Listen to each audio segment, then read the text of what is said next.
Hello and welcome to Day 2 of NC Tech's second annual Diversity and Inclusion in Tech Summit.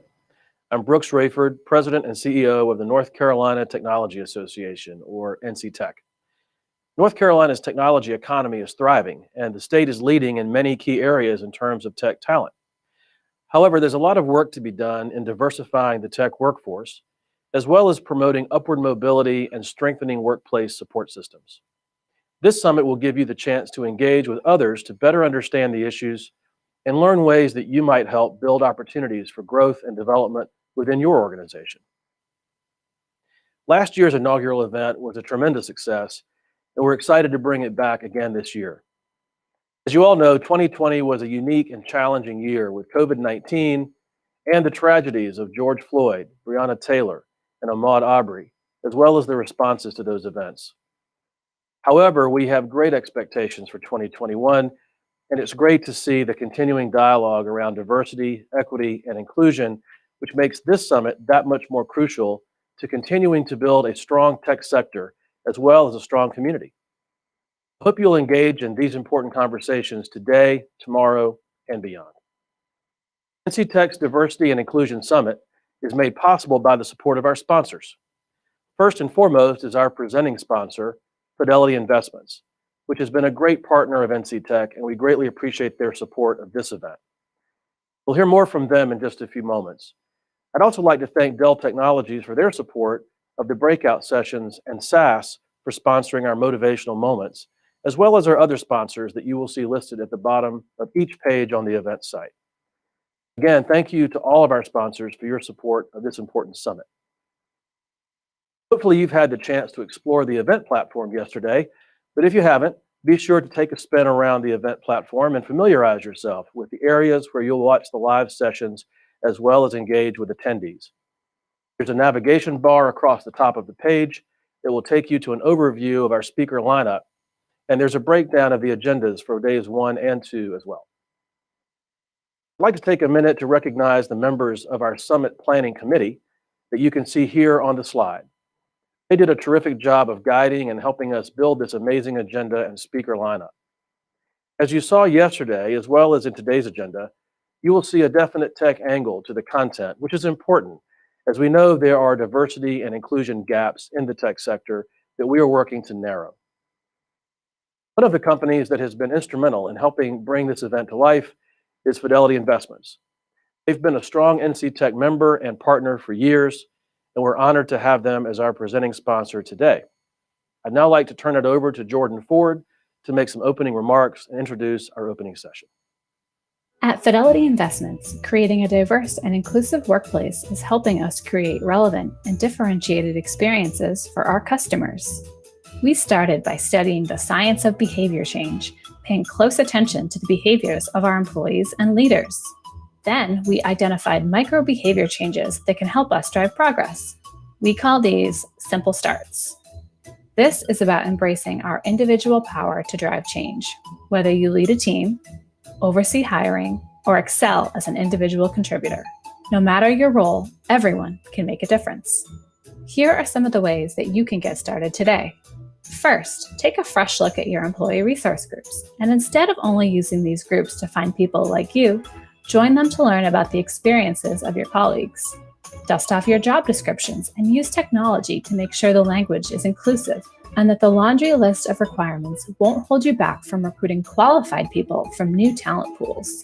Look at your interview process and encourage both diverse final candidate slates and diverse interview panels. We all benefit from fresh perspectives on both sides of the interview table. Rotate the project distribution on your teams, ensuring that administrative tasks like note-taking and snack ordering don't always fall to the more junior or female employees. At talent review time, encourage your team to mix up the order, placing underrepresented people at the top of your list. This helps to avoid decision fatigue. And lastly, audit your information diet and ensure that your social feeds and podcast cues contain diverse perspectives. To change our organizations, we'll have to start by changing the inputs of our own perspectives. These are just a few of the ways that you can get started. They're not part of a policy change or a shiny new program. They're small adjustments to things we're already doing, and they add up. No one person can change everything, but everyone can change something. At Fidelity, we believe that all of us can drive progress and that we're all accountable for creating a more diverse and inclusive workplace. So, how will you simply start? Thanks so much, Brooks. Hello, I'm Jordan Ford, Senior Vice President of Digital Shared Services and Regional Lead with Fidelity Investments. We are proud to be once again this year's Summit presenting sponsor. Diverse perspectives keep business relevant and innovating, helping to drive results. At Fidelity, we believe diversity and inclusion builds a connected and collaborative workforce and must be a process, not just programs. We are making an impact with focusing on simple starts for business processes and operations. Inclusive practices must be layered from within, not just on top of all levels of decision-making. Leaders must commit to new behaviors that will help the entire organization increase diversity and inclusion. Fidelity is constantly innovating and pushing our pace of innovation to meet customer needs through our unique combination of industry-leading technology platforms and expanding portfolio of personalized digital products and services. We're focused on digitizing our customers' journeys across their wide spectrum of needs. Because the needs of our diverse customers are so varied, we have a range of digital platforms and capabilities, including a holistic suite of platform, investment, advisory, retirement, and commercialized technology solutions. Nearly 22% of Fidelity's global workforce are focused on developing capabilities that meet each of our customers' distinct needs. And here in North Carolina, 60% of our 4,800 Fidelity associates are technologists. Yesterday, we got off to a great start with an executive conversation with Microsoft CTO Gina Lofton, talking about her personal journey. We are equally as excited to hear this morning's executive conversation with Blue Cross Blue Shield of North Carolina's Chief People Officer, Farah Palumbo, who will share more with you about their organization's diversity, equity, and inclusion journey.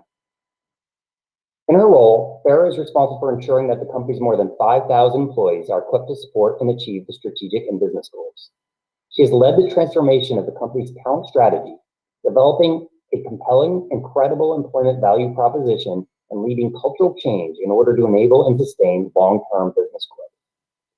She is the primary driver behind the company's major life work initiatives. During her tenure, Blue Cross Blue Shield of North Carolina has earned numerous recognitions as an employer of choice in North Carolina, including the Working Mother Top 100, AARP Best Employers, American Heart Association Fit and Friendly, and the Triangle Business Journal's Healthiest Employers. During her tenure, Blue Cross of North Carolina has achieved and maintained its certification as a great place to work. She is a tremendous advocate for diversity, equity, and inclusion and has led several initiatives across their organization to help them improve diversity and inclusion, both internally and externally. And their workforce statistics are showing the positive impact of that work. She obtained her master's degree in organizational management from Pfeiffer University and a BA in psychology from Fordham University. We'd like to now turn it over to one of my colleagues, Renee Carbonell, Vice President and Squad Leader of Real-Time Integration Solutions, who will facilitate today's discussion. Renee? Thank you, Jordan. It is good to be here with you this morning, Farah. We've been friends for a long time, and I've always admired you as a leader, as a mom, and as a friend.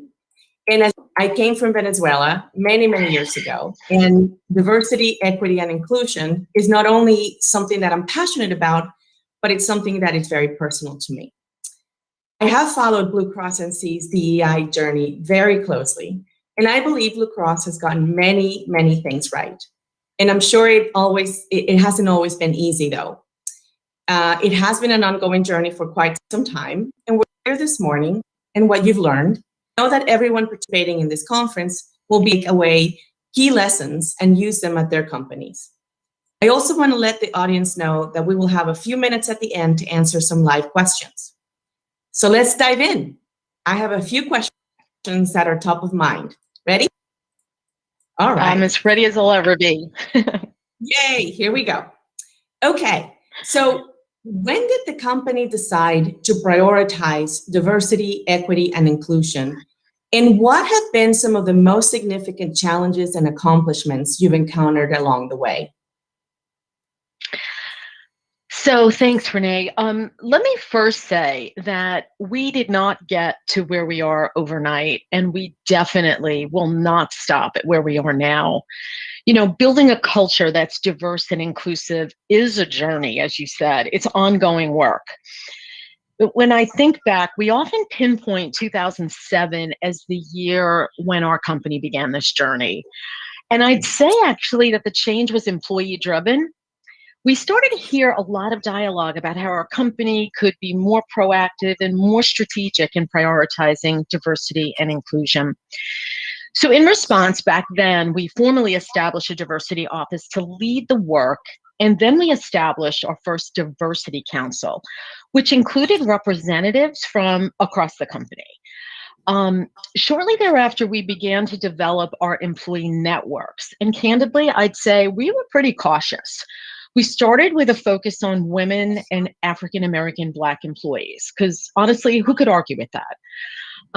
We really needed to build a foundation and test ourselves and the work that we were doing. So that felt like the right place to start. And since then, we have evolved to employee networks. We have now 11 of them covering a variety of demographics and interests.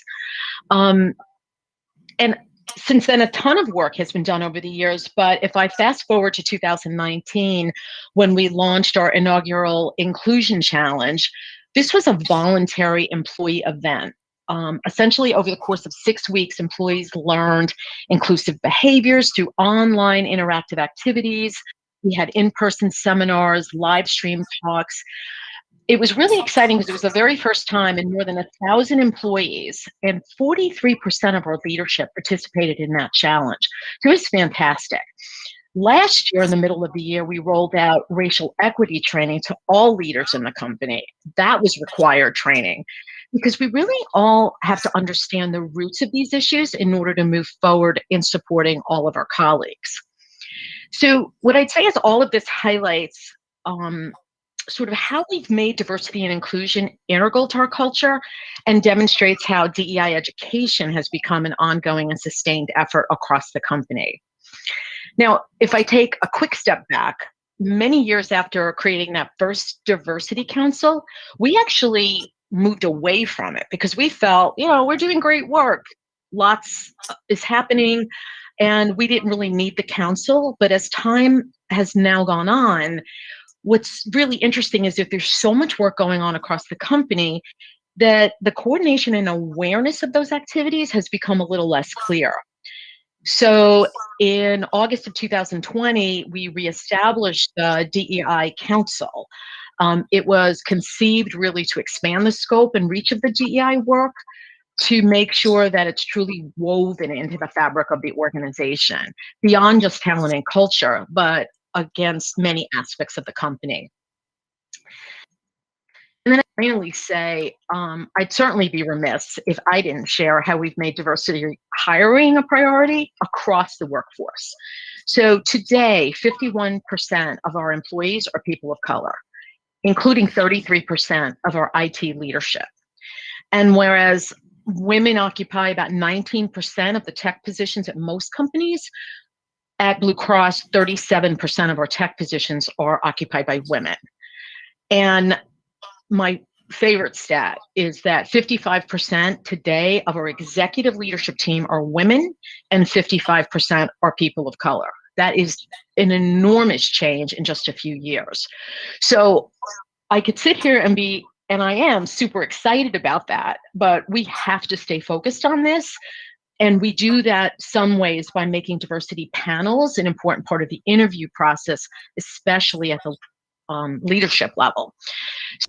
So, we've been committed to this for a very long time. DEI has been on the top of our priorities for many, many, many years, but there's a lot more to do. And if you think about it, to be human is to have bias.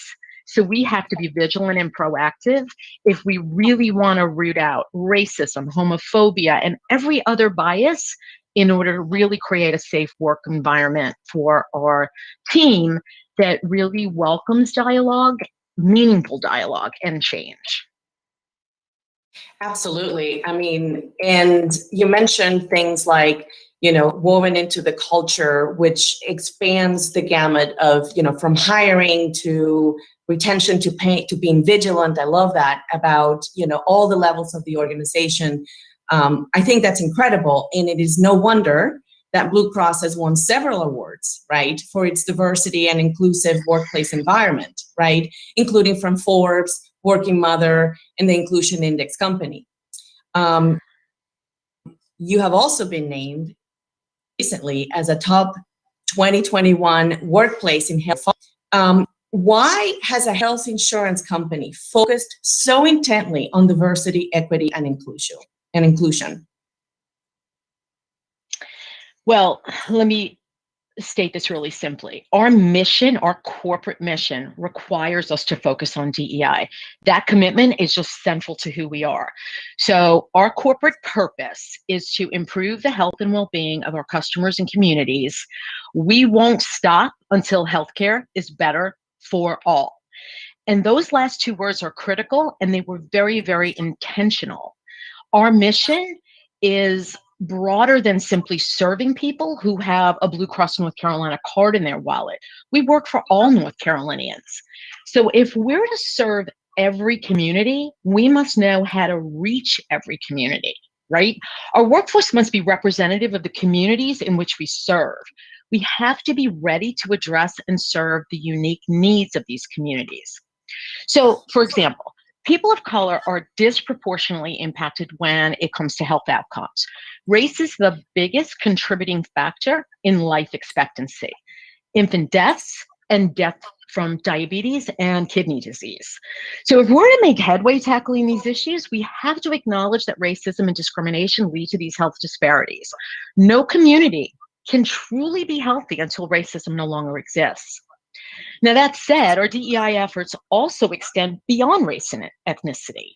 We're thinking strategically about how to reach older members who might not have easy access to a computer, or how to improve maternal health and other issues related to women's health, or how to help those members who don't have access to transportation, those who can't easily visit a doctor or grocery store where they can get healthy fruits and vegetables. Within our own workforce, we've had family coverage for same-sex couples and domestic partners since the early 2000s. And then we added gender reassignment benefits in 2013 to address the needs of that community. You know, our purpose has to be comprehensive, and it is so that our DEI efforts touch all of this. So the DEI efforts must be comprehensive as well. Yes, I understand that. And I am actually aware of a lot of those efforts. I told you I've been following very closely your journey in this space. So I am interested in the cultural aspect of this. So tell us more about what a culture of inclusion looks like at Blue Cross. So what I'd first say is that it's really important to distinguish between the workforce and the workplace.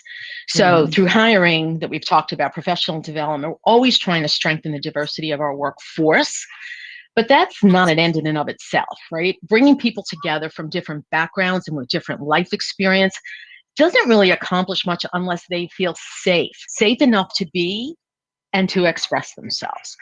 So that's why we're also committed to enhancing equity and inclusivity throughout the workplace. So people need to know when they come into work every day, they're empowered to share their thoughts. They have to feel free to be their authentic self. And building a workplace that's inclusive begins with establishing trust. So I'm going to talk about trust a lot here. If people don't feel accepted, if they don't feel supported, empowered, they're not going to feel safe enough to share their ideas or to experiment with new approaches. And building trust depends on consistency across the company. Every member of our team needs to feel empowered throughout the day. That powerful DEI mindset can't just drive some meetings and some of our teams. It has to be a powerful, sort of motivating force at every meeting and on every team. It's really hard to do. But building trust depends on putting people first. It's one of our corporate values. We've established this cultural foundation that encourages meaningful conversation. And that lays the groundwork for having productive conversations about topics that can be really difficult and uncomfortable, whether it's a healthy disagreement on a project or talking about bias. So when you think about that, building trust lends itself to being vulnerable. Leaders and employees, both, are not expected to be perfect here. And everyone will get it wrong at least once, maybe twice. We're human. I'm thankful for the culture of trust and how we lend each other grace when we do inevitably do or say the wrong thing. We're all learning. We're all on our own DEI journey, continuing to this, sort of continue to learn and grow. But I'd say that in addition to trust, an inclusive workplace culture places a premium on flexibility. We've really learned that if we want employees to feel comfortable, and I'd even say happy at work, we need to consider the whole person, not just their work persona. And everyone has different needs and priorities. Employees are most productive when company policies are designed to allow them to work around those needs and priorities. And this allows them to thrive both professionally and personally. So, you and I both know this, right? Data who leave their companies would have stayed flexible work options. We don't want those women to leave. They bring far too much talent to our organization. So even before COVID-19, we put policies in place that helped our employees build flexibility into their schedules. But going back to trust, right? Flexibility depends on trust. People won't take advantage of flex time options to care for a child or a sick family member if they feel like they'll be judged for working remotely or having a flex schedule. So in short, really, we believe that diversity alone isn't enough. In a really healthy company environment, diversity, equity, and inclusion work hand in hand. And we've tried really, really hard to take this to heart.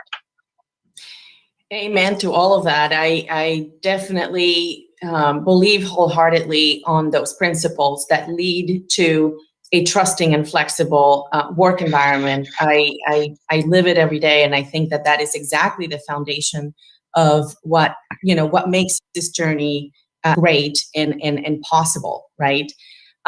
So we talked a little bit about the members earlier. Farah, you mentioned how you represent the members around North Carolina.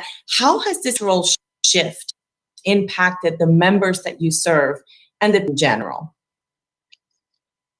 Yeah, our racial equity work focuses on three main areas. So what happens within the company, what happens within the healthcare system, and what happens in North Carolina communities. So many of our initiatives are designed to promote health equity. So for example, we recognize that things like income, transportation, housing, access to healthy food, and healthcare are all important drivers of health. We also recognize that decades of structural racism have left many, many communities of color without equal access to these resources. This doesn't just impact the quality of their lives, it has a dramatic impact on the average lifespan as well. So we invest heavily in work to alleviate some of those stressors. So think about this. In 2019, we dedicated $14 million to fund initiatives to support food security, housing, care access, early childhood development, and education.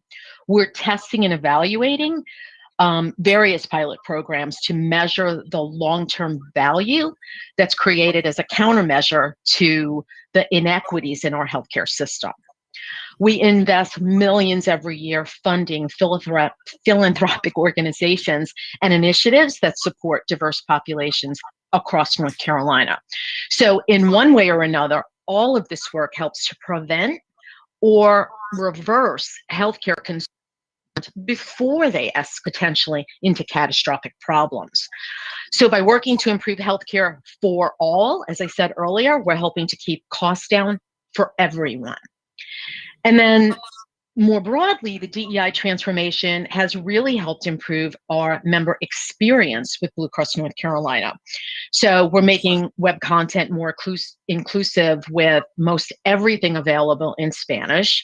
Members can also request to have any document translated into whatever language they need it to be translated into. We have also strategically adapted informational blog pieces and social media content so that they reach diverse audiences.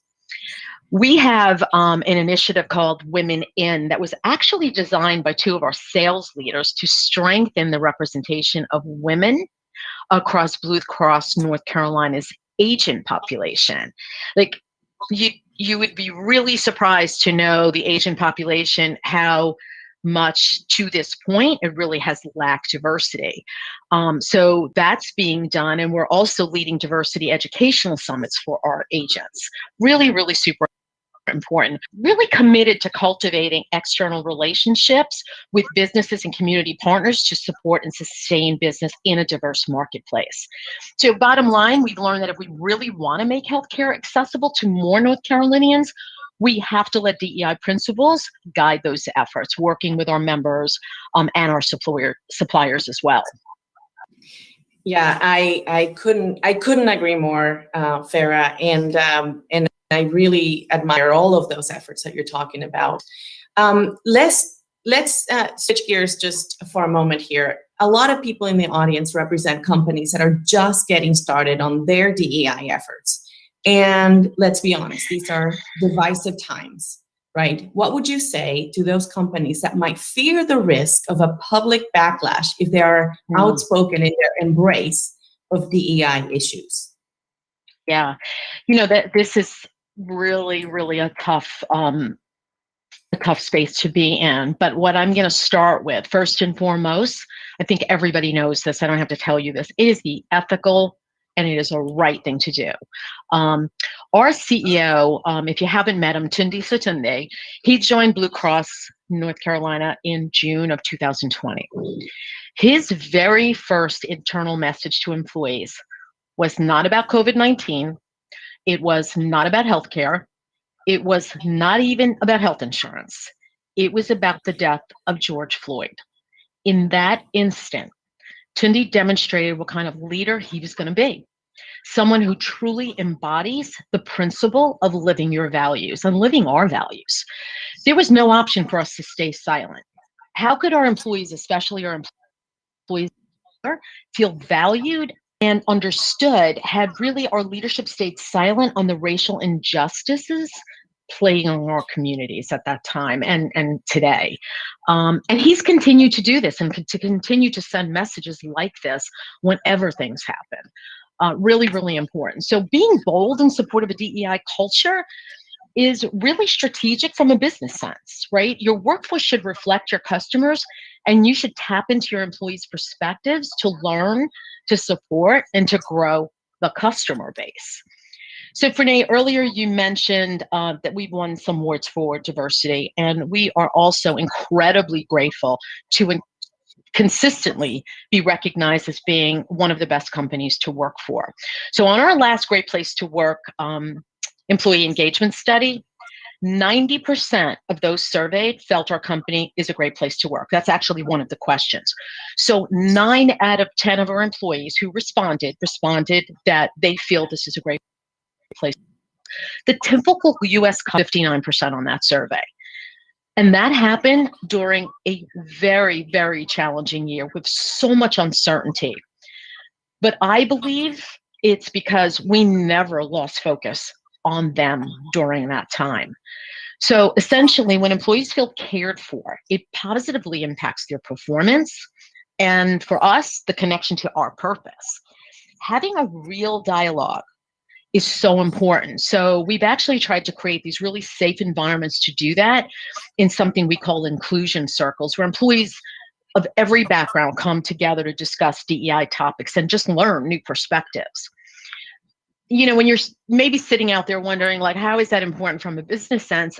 I don't think I need to tell anybody in this audience today that North Carolina is home to one of the nation's major tech hubs. We are in stiff competition with every single one of you in this room and many other companies for top tier tech talent. If we don't provide an environment where people want to come to work, where they enjoy coming to work, where they feel valued for who they are, then we lose that talent, and we therefore then really lose our capacity to compete. And that's a great segue into this other question because, in addition to having to compete with other companies for talent, are there other challenges that you face trying to maintain the diverse workforce that you have? Yeah, retaining people and then just continuing to build a pipeline is definitely difficult. Unfortunately, women and students of color remain underrepresented in many science, technology, engineering, math classrooms in our higher education system. And, too often when underrepresented students graduate from a STEM program, they're still dealing with deeply ingrained cultural attributes and structural racism that provoke these feelings of inadequacy and self-doubt. Really not that different than what women have been dealing with for years, right? Then you look at like sort of this unconscious or similar to me bias that may sort of help explain why some companies have leadership teams that don't reflect the diversity of their workforce. So when I give you some of these stats, like at Blue Cross North Carolina, 29% of our workforce is male. Men fill 42% of all leadership positions in the company. So we have 20 whole workforce, but 42% fill the leadership positions. 35% of all of our leaders white, 51% being non-white of the whole company. Okay, that all said, those stats are good relative to other companies. For us, they suggest we've got to double down on our work. Now, the good news is, as I mentioned earlier, 55% of our executive leadership team are now women and 55% are people of color. So change that has happened at that level will help drive change below. And I'm seeing it already in just such a short period of time. It's great. But we need to continue to push those efforts to ensure that every employee feels empowered to succeed and to feel success. So that eventually will give them the courage to move into leadership positions. But again, this isn't just about our commitment. This is about trying to help change deep attitudes, not within just our own campus walls, but the community as well. So one of the internally is we have an IT mentorship program that partners diverse with IT professionals early in their careers. That's one of the mentorship exists. And together those develop each other and then help each other become more culturally aware and create a more nimble workforce. Just 2 years ago, actually a member of the IT team worked with us to create Tech Now, which is an employee network for women and allies in STEM roles across the company. And since its inception, we've leveraged relationships with other tech companies to training to Tech Now members. So it's really been such a great partnership.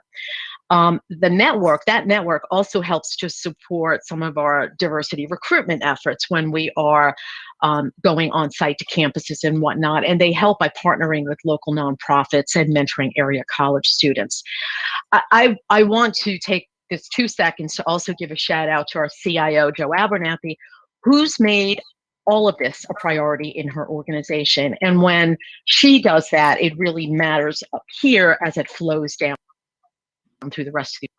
And then finally, we have like diversity action, recruitment action teams that work on, identifying and growing talent in other areas with recent grads, veterans, and people with different abilities. So we're trying to cover like the full gamut, make sure we're really focused on the entire spectrum of diversity and inclusion. Farah, that's pretty amazing and remarkable. Now, to those companies who are just starting to pursue their DEI initiatives, what would be your top 3 pieces of advice? So first of all, recognize diversity goes way beyond demographics. Supporting people's personal lives 100% matters too. Everyone has different needs, and these have to be addressed if the individual really are to thrive in all aspects of their life, personally and professionally. second thing I would say, and I said this a lot during this talk, building trust across your organization, top down, bottom up, side to side, in every way you can is critical. Make a concerted effort to create an environment and to create safe spaces where people feel they can truly speak honestly without fear. And of course, at the risk of repeating myself, lesson number 3 is critical. This is a journey. Learning never stops. So if you are just starting out, or if you're in the early phases, don't give up because you feel like it's not working. I think it's really important to just keep at it, because if I'm honest, there are days when, you just want to keep going.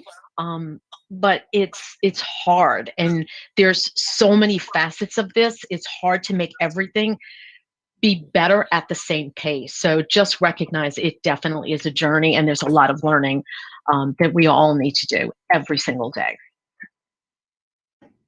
Yep, I completely agree. And Farah, what a pleasure and an honor it has been to spend with you today. Thank you so much for sharing your journey with us and for the great advice and insights. I know I will personally carry them with me and look for ways to apply them in our own journey. Hello, we are now in the live Q&A portion of our session today. Farah, I hope the audience really enjoyed your insights about the journey that Blue Cross has taken in terms of diversity and inclusion. And as we are collecting questions from the audience, I have a question that I wanted to present to you in terms of, what we've been going through in the past year, right? And so the question is, did the shift to remote work last year put a strain on the company's DEI efforts? I would imagine that it becomes a challenge to maintain a culture of inclusivity in this socially isolated world. Frenae, first of all, can you even believe that we've been dealing with this for over a year? I remember when March 12th, a week or so ago happened, I reflected back and thought, how has this gone on? And why is this not better at this point? But I'm confident and hopeful now that we'll see some change. But we've worked hard to build a culture that extends beyond the campus walls, which really was incredibly helpful when we were faced with the pandemic, which was something that I don't think any of us expected. So for many years, we have used our internal social media tool. We use Yammer. Many of you use other tools to sort of promote corporate and divisional events, engage our workforce in activities hosted by not only our employee networks, but the fitness center, the childcare center, the employee health clinic, basically to provide options for everyone. And then these networks and teams bring together individuals to not only share ideas, but to work on their collective interests. And I really believe that that has helped foster an inclusive environment, one that I'd say allows you to either learn or to be part of educating others, which is really important. So the other thing is, in many respects, I think the employee experience has become much more inclusive now that we're all using the same technology to communicate and collaborate with one another. Certainly things could get much, much better, but it's been an amazing experience to get to this point. So for the past year, no one has really felt left out because they stayed at home to care for a sick child when the rest of the team was at the office. I'm sure many of you have had that experience in the past, where if you have this kind of an environment, some are on the phone, some are in the room, and if you're on the phone, good luck being heard, right? Now practically everyone's had the same experience of either a barking dog, a young child taking a break from class while you're in the middle of a meeting, or I have had this happen so many times, an Amazon or a UPS delivery person interrupting a meeting. We've all grown so much more accustomed to those moments when our personal lives really then just kind of encroach on our work. I personally think it's actually pretty awesome because it's allowing us to learn about one another in really different ways.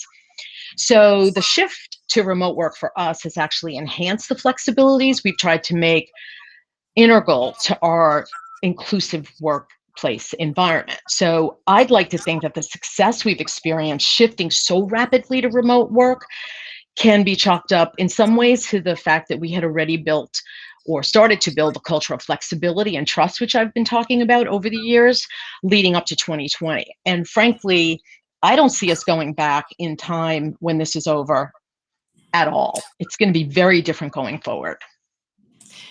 No doubt. And you made me laugh when you were talking about dogs and babies in the background. I actually think that this has the ability to humanize people. And like you said, we get a little insight into, what everybody's daily life is about. So I do think that that has been a welcome and albeit a little bit humorous change in our routines of getting together with one another.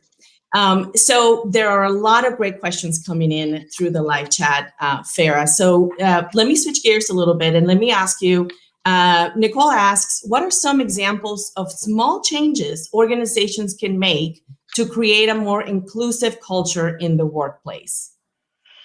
Yeah, so I've mentioned a couple of these very briefly that I think could be helpful. And I know many of your organizations may already do this, but let's use this first one as an example. I think it's really important to use the concept of diverse panels. And no matter how big or small the company is, you can 100% do this. So in order to, let's say you're interviewing for a project leader or whatever the role might be, make sure that the interview team is diverse. And I don't mean just solely based on the gender or the racial ethnicity. That is just sort of a given. But you have to bring people to the table that actually think differently. So if you're hiring for a salesperson, you want to have people on the team that aren't necessarily salespeople, but that might be the recipient of a sale. So really think about it very, very differently and bring diverse panels to the table. The other thing is, we talked about having a safe environment, and I loved the idea, although it was a little bit scary at first, to do what we call inclusion circles. So all that simply was, and these were very small. Initially, they were, I'll say, professionally facilitated, but that's something that can be done depending upon who you have in your organization to support this. But it brings together people who are of similar, whether it's gender, whether it's race, whether it's just thinking, to talk about concerns that they have and allow that to be a safe place. I remember having gone to one in the very, very early stages that was about race. And I learned so much because there are things that I've never experienced, and I can't be expected to know everything, but it really says a lot when you demonstrate the fact that you're trying to learn, because you just can't rely on people to teach you. You have to really do that education for yourself. Employee networks that we've talked about, or ERGs, as they're called in some organizations, you don't have to always do this in person. I know some organizations, like I've talked about Yammer, we have Yammer. Others of you have Slack, so you use Slack channels.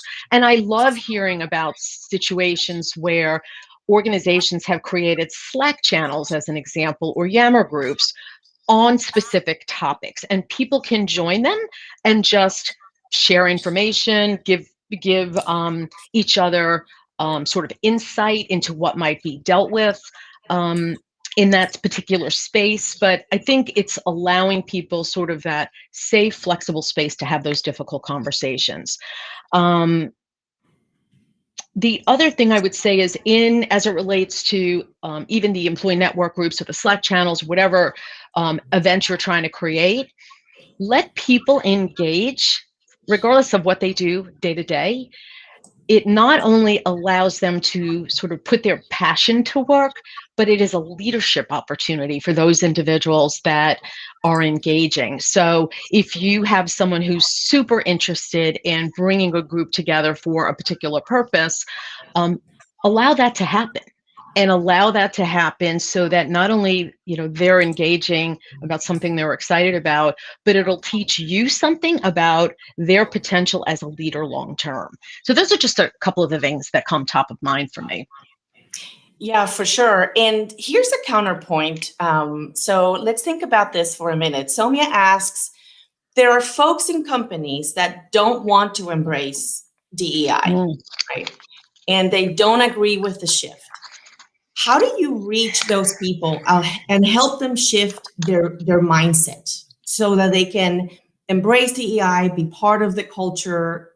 What are some things that you can think of that you're already doing, or that you would recommend companies to do when this is the case? Yeah, that is probably one of the most difficult things to do. I can go back easily in time 10 years, and this was an issue not about race, but it was about LGBTQ plus issues. And I was probably not long in this role that I'm in now, where we had supported Pride Parade. We were engaging, as we do with lots of different things, in supporting our community, and one of those things was the Pride Parade. Well, I'll give this person a lot of credit, because she 100% disagreed with this, and she reached out. I can't remember if it was she made a comment in an email to me or what it was, but I invited her to come sit and talk to me, and just gave her sort of the platform to say why she totally disagreed. We had a great conversation about it. I don't think I totally changed her mind, but the reality is that you've got to, and I've said this numerous times, so I hate to be so repetitive, but it's creating that safe space for people to have those conversations. When we rolled out racial equity training last year, for leaders, we started with leaders because we wanted to build that sort of capability and that understanding first at that level, so they could be supportive as we rolled it through the organization. There were conversations that were really, really tough. And people just have to decide at the end of the day, if they cannot feel comfortable in the environment that you're creating. I hate to say it like this, but they also have choice. But it is really important to our organization, to our workforce. It's important to what we do for our community and our customers to be able to make this a priority. And if you don't want to be part of that journey, we totally understand. Right. I mean, that is a diverse perspective that also needs to be included, right? I mean, it's about inclusivity, and it's about including all perspectives. Mm-hmm. Here's a question along the same lines from Leslie. So well-intentioned D&I initiatives sometimes just don't hit the mark.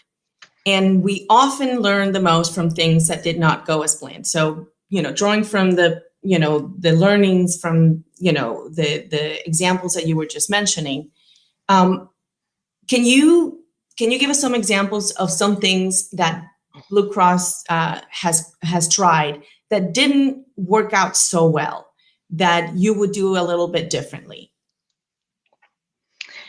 I'm sure there are many, many things that we would say, if I had a lot of time to think about this, that we would do differently. But let me say this. I think certainly, I think we may have underestimated in some circles the negative reaction, which goes to the question you just asked me. I am appreciative when that negative reaction is right out there in the open, and like the example I just gave you, and there are many other examples like that, where someone is unhappy about this, negative about it, but comes completely clean about it and just talks to us about it in a very professional manner. We don't, or when you do Slack, I suppose, but when we use Yammer, it is a very, very risky thing to do, because that conversation is out there in the open, and we respond to everything. I respond to a lot of the commentary, but that underestimating the negative reaction is something that is, you have to put that top of mind and know that it's going to happen.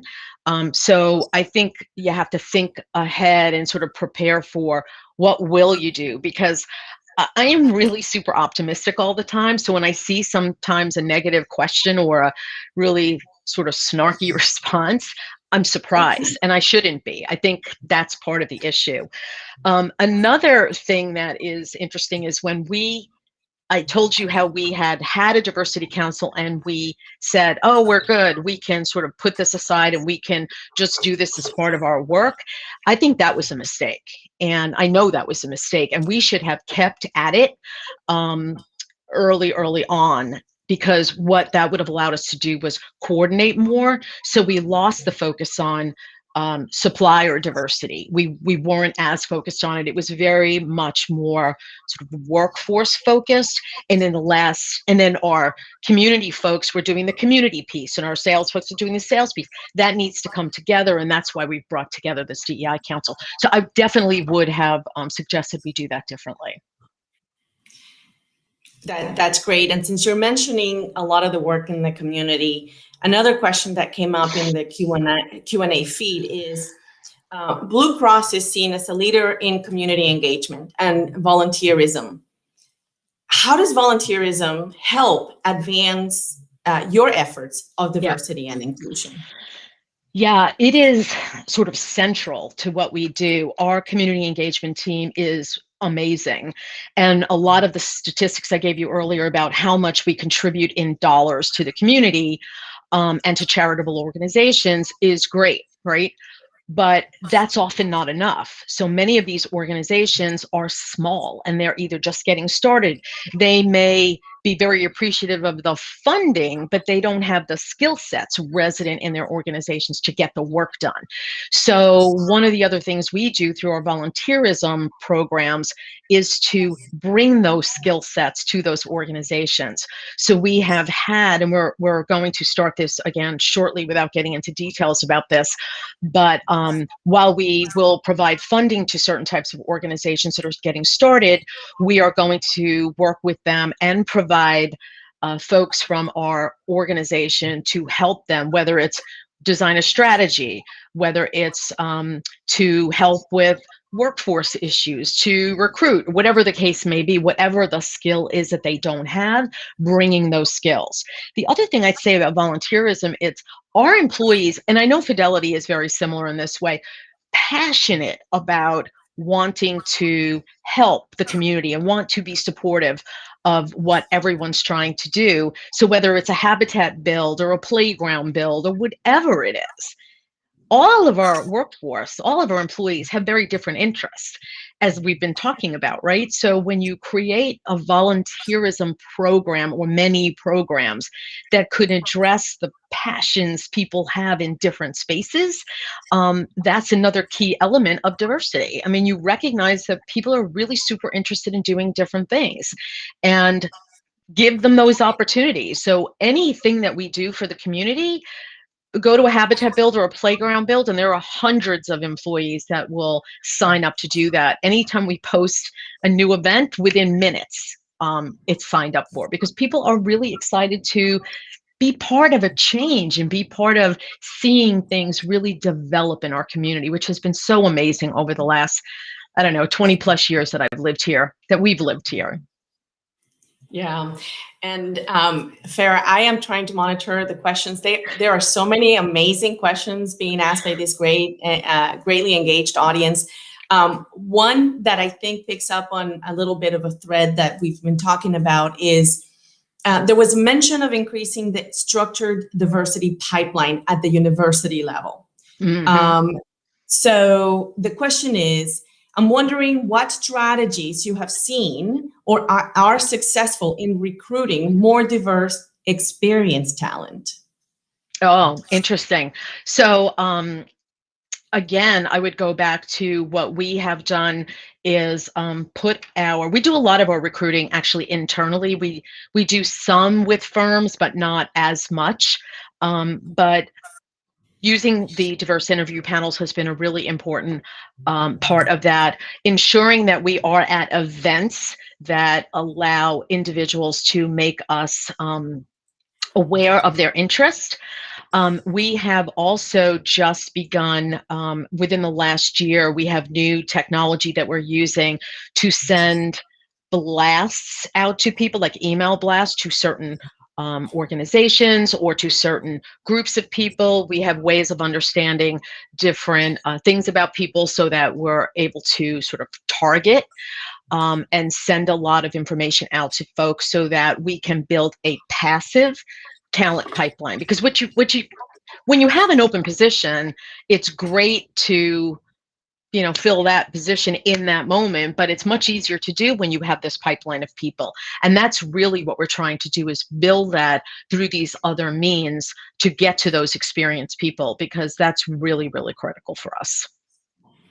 Absolutely. And as a segue into this, focus of diversity, Phil asks, what can employers do to attract people with disabilities? Mm-hmm. Specifically in IT?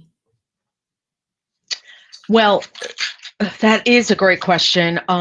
We are trying very hard to do much of what I just talked about in terms of identifying with those organizations or meeting up with organizations where people with different abilities can be considered for positions in our organization. And it's tough because it depends on what the role is, what the issue might be, what the disability might be, and so forth. We have also tried to get our own workforce, and we're now asking for people to self-identify so that we can understand how individuals in those circumstances can help us engage, because they may very well be involved in other organizations that can help us, sort of attract and identify folks to be considered for positions. So whether it's IT or whether it's any role in the organization, it becomes really important. And as you identify people who are faced with these challenges, how can you use them to help you with those efforts? Never lose sight of, you have an organization of people. I tell people all the time, we have a focus group for anything sitting in our walls that should be able to help us. And we should be doing much more, and we should everyone in this room, be utilizing those individuals to help with your efforts.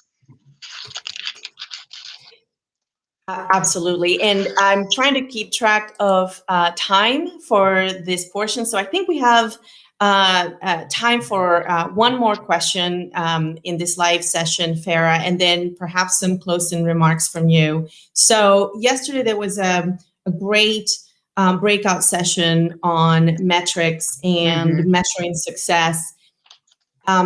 And in this session, Angie asks, how do you measure the efforts towards developing a DEI culture? How are you measuring success? And if you can give us a sense of what have you found to be the most successful initiatives that you have taken at Blue Cross of North Carolina? Again, great questions, and I really appreciate all of the questions so far. One of the things that we have done, I mentioned earlier about Great Place to Work. We do a culture and engagement survey annually. We've been doing culture and engagement surveys for probably 12 to 15 years, but the Great Place to Work survey platform is what we've been using for the last, say, 5 or 6. What I would tell you is that one of the things that we've done, we looked at the entire survey and we pulled out questions from that survey that were very DEI focused, and we've created a DEI index so that we're monitoring that index as it relates to those questions, because we want to not lose sight of, we're doing work, we understand what people are saying, these are specific questions related to DEI, how are we doing against those questions? We also look at everything that's asked in our culture and engagement survey. We break it out by the various demographics, so whether it's gender, race, and ethnicity, and so forth. We look at everything, and that's why the self-identification is really important, because we don't know who people are. We just do this at an anonymous level. It is very anonymous. So that identification of a race, gender, disability, and veteran status, and so forth, we want to see how various groups are responding. So those are some of the metrics. As it relates to all of our workforce metrics, our hiring metrics, we do look at those also on a monthly basis. We are just about to share a DEI dashboard with the whole company so that everyone will see what our demographics look like for the company, which is great, nice information, but how are we doing against those? So we're also showing how our recruiting metrics are changing and moving that number as well. We look at turnover, we look at everything, and all of our sort of people metrics are looked at in the context of all of our diversity metrics. That's fabulous. And as for me, I can honestly say that we definitely have some shared experiences in our journeys at Fidelity. We also recently released our demographic metrics, and it made me very, very proud because it's a very courageous thing, for companies to do, and to also demonstrate that there is an honest and genuine desire to move towards a very inclusive workplace. We have a journey ahead of us that is that still remains very long, and there's a lot of work for all of us. But Farah, what a pleasure it has been to spend this time with you. Any parting words for the audience and closing remarks before we move on? Well, first of all, Fernay, thank you so much for being the moderator today. And, I always enjoy our conversations, but this was great.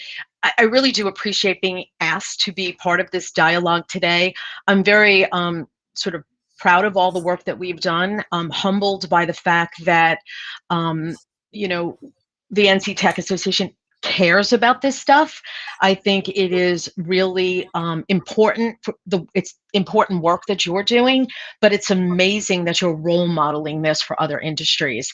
So I am really grateful for that. And, I just hope that we can all sort of be in this journey together. And just as I've said before, understand that this is hard work, but it's going to be so very worth it.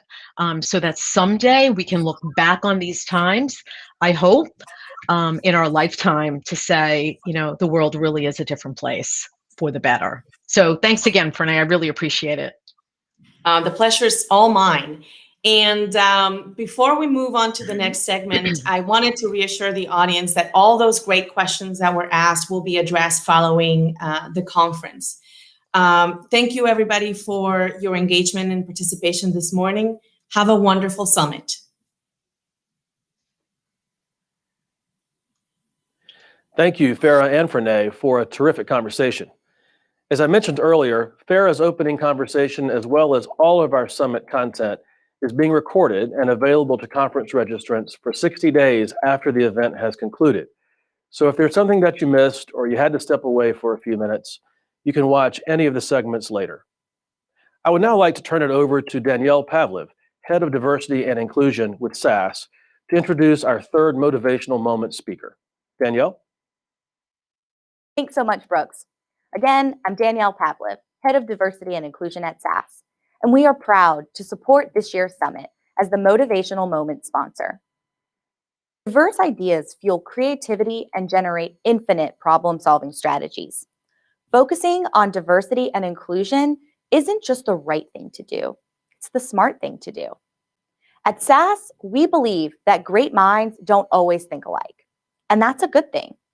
Research studies increasingly show that diversity and inclusion drives innovation, creates more opportunities for growth for every employee, attracts more talent, and increases a business's bottom line.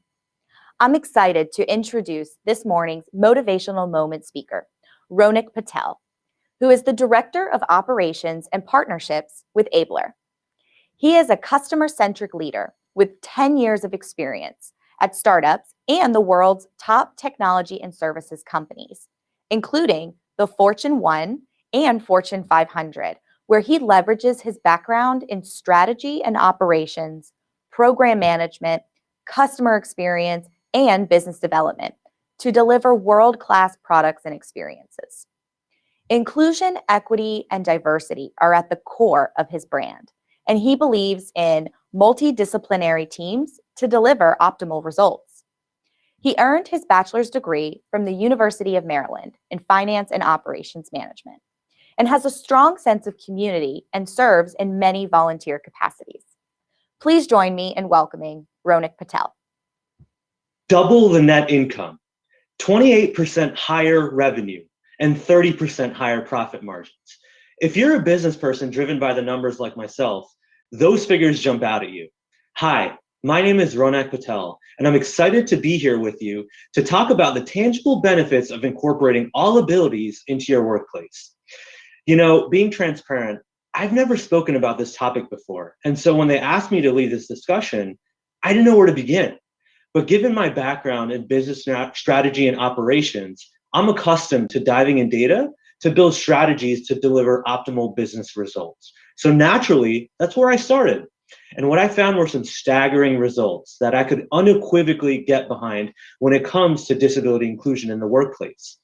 Those metrics I mentioned earlier, they were discovered by a recent study done by Accenture, where companies that prioritize disability inclusion had, on average, a substantially higher revenue, double the net income, and higher profit margins than their peers.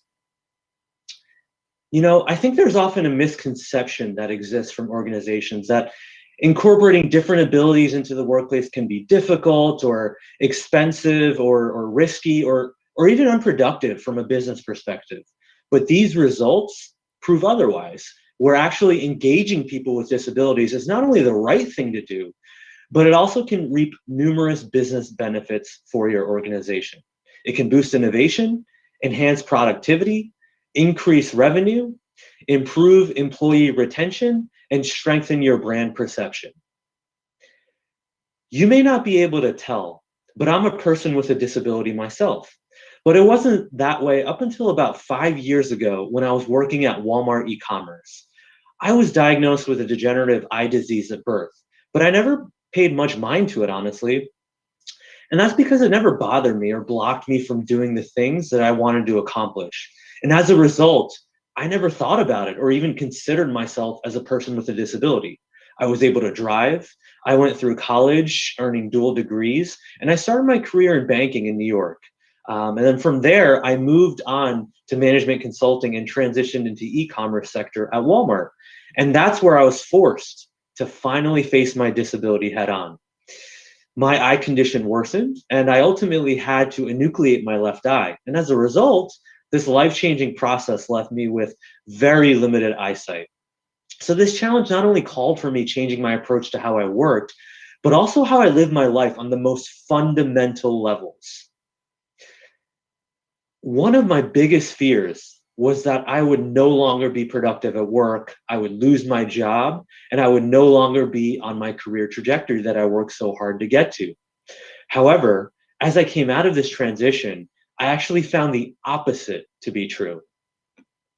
Walmart not only provided me with the accommodations I needed to remain productive through screen reading and screen magnification software, but they also connected me with other associates with disabilities across the enterprise to help me navigate through my journey.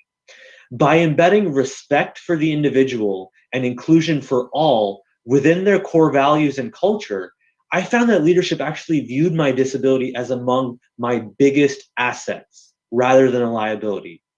And as soon as I started believing in this for myself, that's when I started to transcend as a force multiplier for not only myself, but for the organization as well.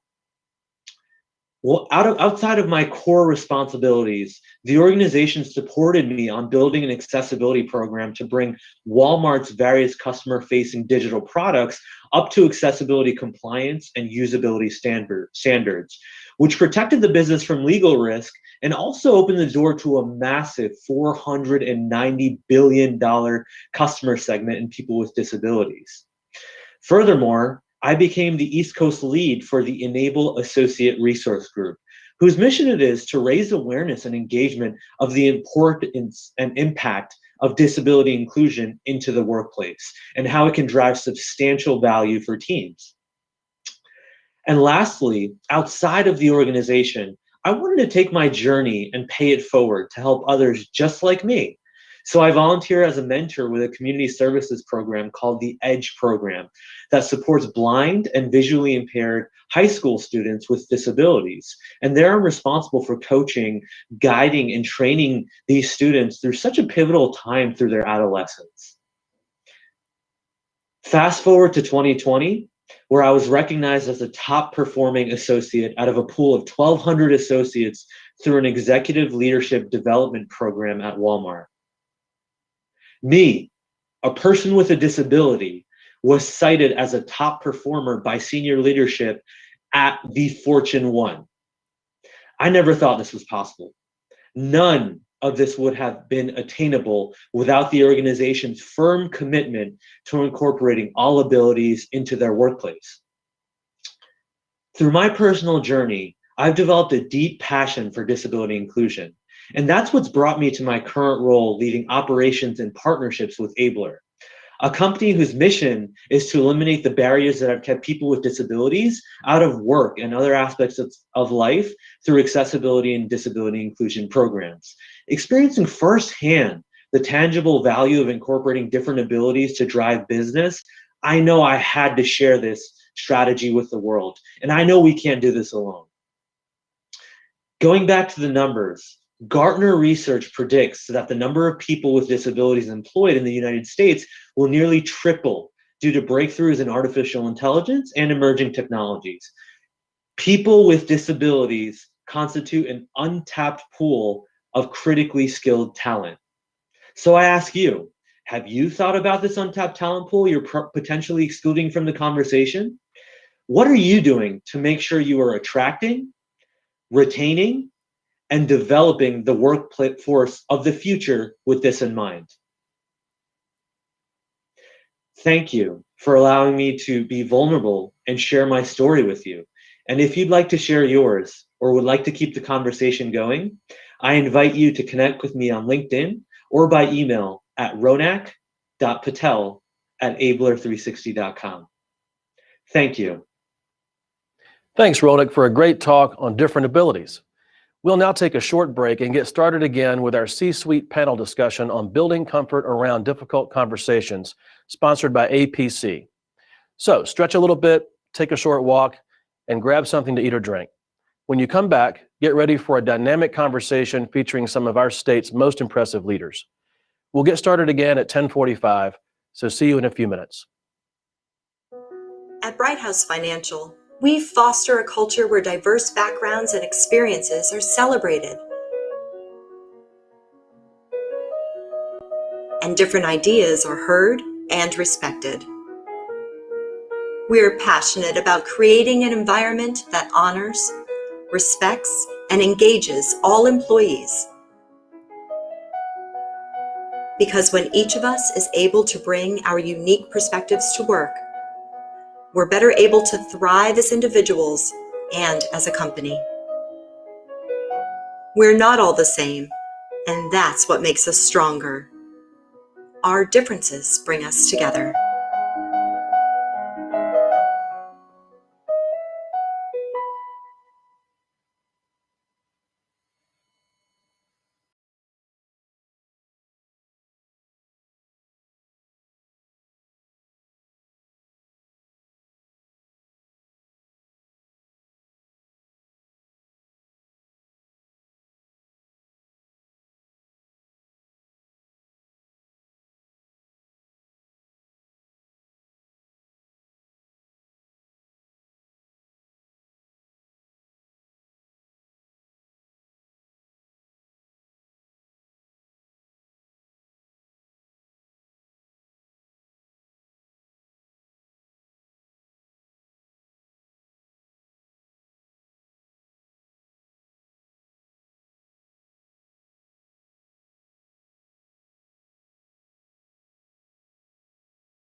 Welcome back. I hope you're ready for a great discussion featuring some of North Carolina's influential tech and business leaders. Our next segment is our C-Suite panel on building comfort around difficult conversations, sponsored by APC. I would now like to turn it over to Harold Zeichner, who will moderate this powerful session. Harold? Great, thank you, Brooks. In the end, we will remember not the words of our enemies, but the silence of our friends. Words spoken by Dr. Martin Luther King Jr. in 1965. 55 years later, and there still is far too much silence as it relates to equity, inclusion, and quite frankly, and quite simply, just doing what is right. As I sit here today as a white, middle-aged male, one of privilege, I am guilty of being silent. I have never felt uncomfortable in a room, in an interview, in a corporate setting. I have been denied opportunities, though simply because I was not the most qualified candidate, not for any other reason. I do not know what it is like to be paid less due to my gender. I do not know what it is like to be denied an opportunity due to my skin color, my accent, or my sexual orientation. I work hard, very hard, yet I am one lucky person. Now, how am I going to use my good fortune in life to ensure everyone has the same opportunity that I have? The first thing I will do is listen, not just hear the words from my friends in underrepresented segments of technology, but to truly listen. Then I will read. I will educate myself. Ultimately, listening and reading do not matter much if I don't speak. Speak up when it is not socially or financially comfortable to do so. Comfortable. Our discussion this morning is building comfort around difficult conversations. I'm not certain that is the right title. Perhaps we should all be uncomfortable. It is okay to be uncomfortable as long as it does not come from a place of laziness or ignorance. For a real change to occur, we cannot sidestep conversations that are challenging, that are uncomfortable to have. I recognize that it's easy for someone in my position, of my gender, of my race to say. It is not that simple if you are in a segment of the population that is underrepresented, which, if we are being real in technology, is everyone that does not look similar to me. So how do we collectively have these conversations around diversity, equity, and inclusion? And oh, by the way, not just have them be surface level. Well, fortunately, we have an amazing panel who will share how we have these open and honest discussions in a manner that is respectful, sincere, and will lead to better outcomes for individuals and for organizations. This morning, if there's one thing I promise, it is that we will not dance around the tough questions. We only have an hour for a topic that merits significantly more time than that. For those of you in our audience this morning, please utilize the chat feature to submit questions to our panel. We will allot time towards the end of this discussion and answer as many as we can. For those questions we do not get to, we will follow up in the coming days. I'd also ask you to utilize the chat feature to introduce yourself and share your thoughts as it relates to building comfort around difficult conversations. My name is Harold Zeichner, and I am a Customer Experience Director at APC, Alliance of Professionals and Consultants. I'm proud to be part of an organization that for over 25 years has helped our clients find the technical talent they are looking for, while also providing project solutions in a variety of technology areas, including cloud, cybersecurity, and analytics. Our clients value APC due to our experience, our expertise, and most notably, because they trust APC. They trust us to find the best people and to always do what is right. Our company is Native American owned and is recognized by the National Minority Supplier Development Council as being in the top 1% of diverse staffing and solution firms, a number based on our ability to support companies in size from startups to Fortune 100. I'm proud to be a member of this wonderful team and proud to work for a company that not only supports events like this, but has diversity, equity, and inclusion as part of our DNA. It is time for us to build comfort around difficult conversations. So with that, everyone, I'm going to ask our panel to introduce themselves, and tell a little bit about why D&I is important to you and your organization. And I'll go ahead and start with Ann. Good morning, Ann. Hi, good morning. I'm Ann Hungate, and I'm the head of technology for RTI International. RTI is a research firm based in the heart of Research Triangle Park. I have been in technology for over 30 years. And this is a really important conversation to me because in technology, we are sending so much of our decisions, so much of the way we live and inform and act is based on technology. And when we don't have all perspectives represented in the development and delivery of technology, we're actually building bias into our actions, our laws, our investments. So it's really important to me as a technology professional to bring more voices to the table. At RTI International, we use science to solve the problems that affect human beings around the world. And diversity is important at our institute because we need the perspectives of individuals. We need to understand their experiences to come from a place of compassion and to come up with solutions that are sustainable, extendable, and really meet the needs of humanity. And then finally, right, as a mother of 2 daughters, I want to make sure their voices are heard. I want them to feel more comfortable and welcomed than I have in the early days of my career. I want them to achieve the level of comfort it's really taken me over 25 years to realize. So I'm excited to be on this panel. I am proud to be part of this community, and I'm very pleased that NC Tech is tackling these tough conversations, and hopefully when we walk away today, everybody's going to feel more comfortable with some tools and techniques to have the hard conversations in a safe and supportive way. Great. And thank you. And a big thank you also to everyone at RTI for what they're doing during these times. So we appreciate your thoughts and your voice. And Maurice, very excited to have you on the panel this morning. Good morning. Good morning.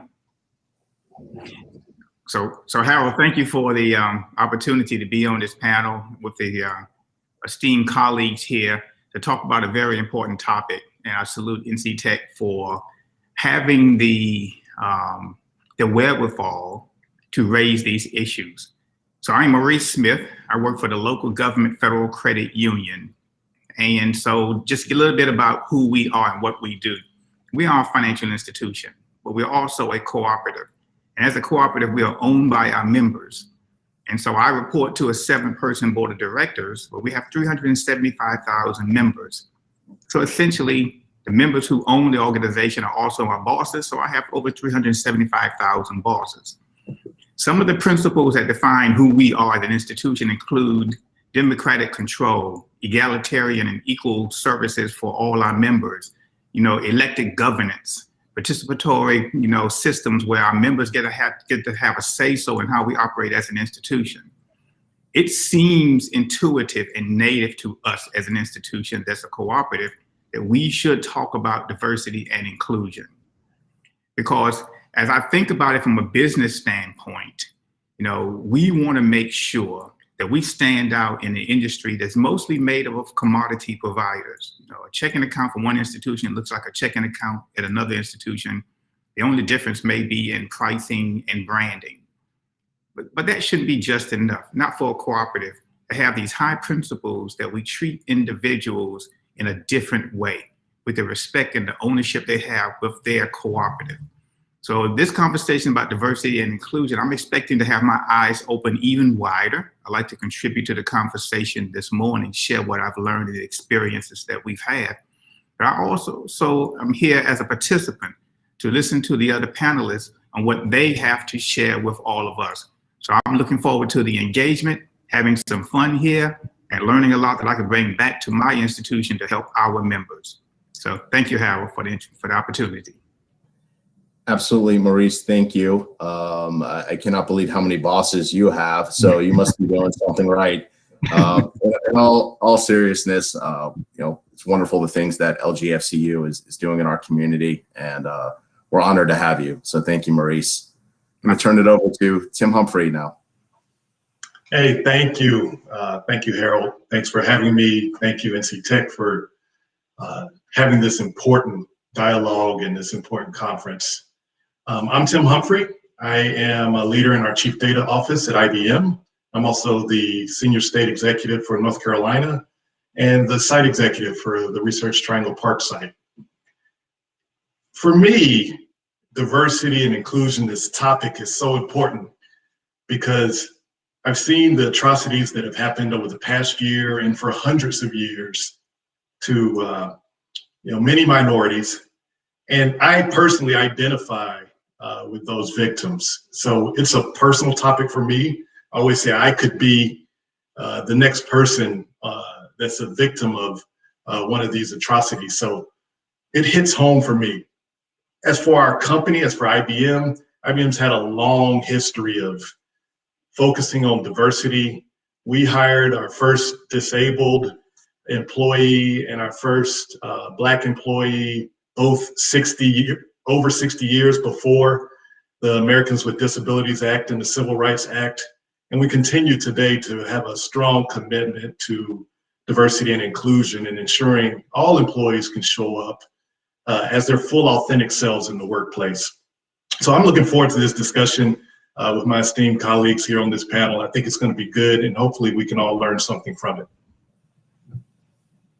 Great, thank you, Tim. And it's just wonderful to hear how IBM's always been ahead of the curve and going back 60 years in tackling diverse issues and hiring diverse candidates at that point and continue to do so today. So want to thank you and everything IBM contributes to our area and the world. So last but certainly not least, we've got Tracy Dokes. Good morning, Tracy. Good morning. My name is Tracy Dokes. I am the CEO and president of MCNC. MCNC is a private nonprofit that runs a fiber network across North Carolina that is the North Carolina Education and Health Research Network.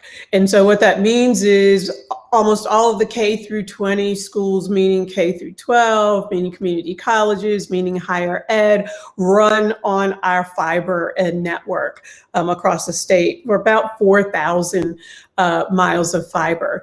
We also run what's called the telehealth network, where private and public health organizations run on our network.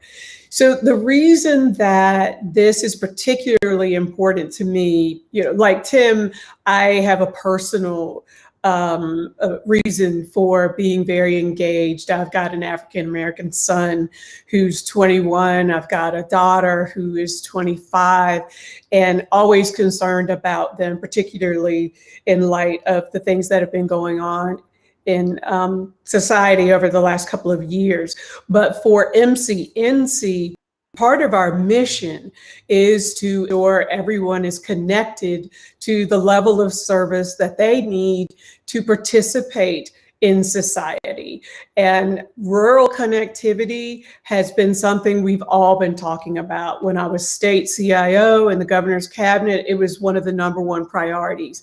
And at MCNC, it absolutely is the priority. Having a protected network and expanding it so that our citizens and residents can connect to wirelessly or hardwired through fiber to high-speed internet in order to conduct business, to educate themselves, to be able to have healthcare, particularly as COVID has shown that there are a lot of people that are not participating in society due to the lack of connectivity.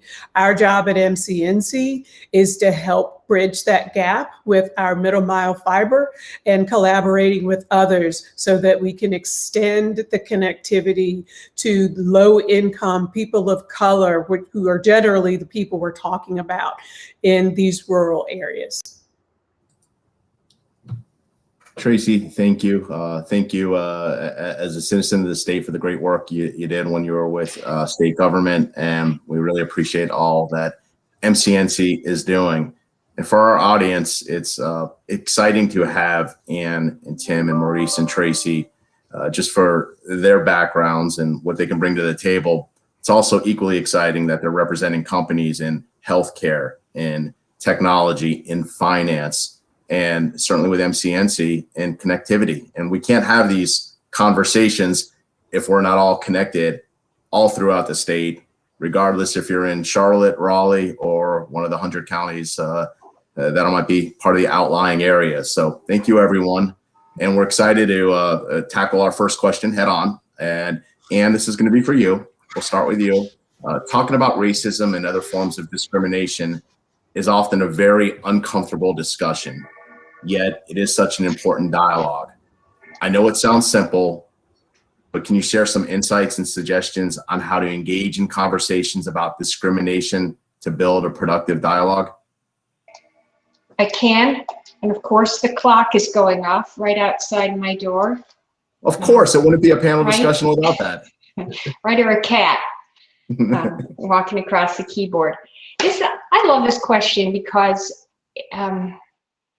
sometimes if I'm at a table, right, if I'm at a table and I'm the only woman and I hear something that doesn't resonate well with me, it's safe to keep my mouth shut. And I don't want my voice to wobble, and I don't want to make it uncomfortable for the other people in the room.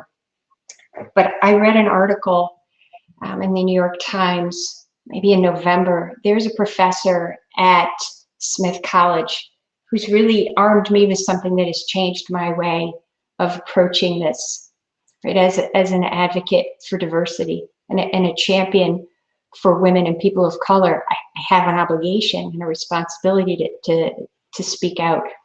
But her name's Professor Loretta Ross, and she's introduced the concept of calling in. She says when we call people out and we shut them down, that we're actually making things harder for everyone. We're shaming them and assuming ill intent. But when we use a calling in method, we meet people where they are, and we're much more compassionate. So when I'm in a meeting and I hear somebody coming from, maybe using some language that doesn't resonate with me, or maybe marginalizing the opinion or the value or the impact on an underrepresented group, I don't say, I can't believe you're not doing that. I say, I know you use these words, but this is what I heard. This is what I felt. Is that what you intended? Right? So calling in versus calling out is really important to making it safe to have these conversations. Even though they don't feel good, you're not accusing. So never lead with accusation. Lead with compassion, right? Assume positive intent. That's great, Ann. And I was thinking through a follow-up there, because those, when you meet people where they are and you assume positive intent, that uncomfortable layer becomes a little more comfortable. But you're a seasoned professional at this point. You've been doing this a long time. I've only been practicing calling in since December.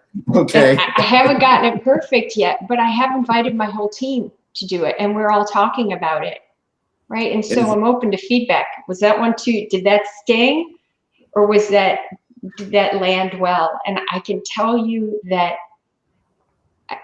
my feedback is all landing in a much more well received, right? People are more receptive to it when I use the calling in method. I know you said this, but this is what I heard. Is that really what you meant? I think you were intending this, but that's what came out.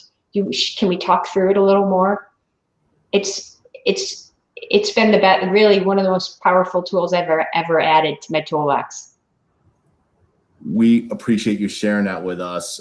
When you have those conversations, are those one-on-one then? If you're hearing something that maybe you weren't sure how it hit you, is that part of a group conversation? Could it be both? And I would love to get Heather's perspective on this as well. But I love that, because I first tried it one-on-ones and it went great.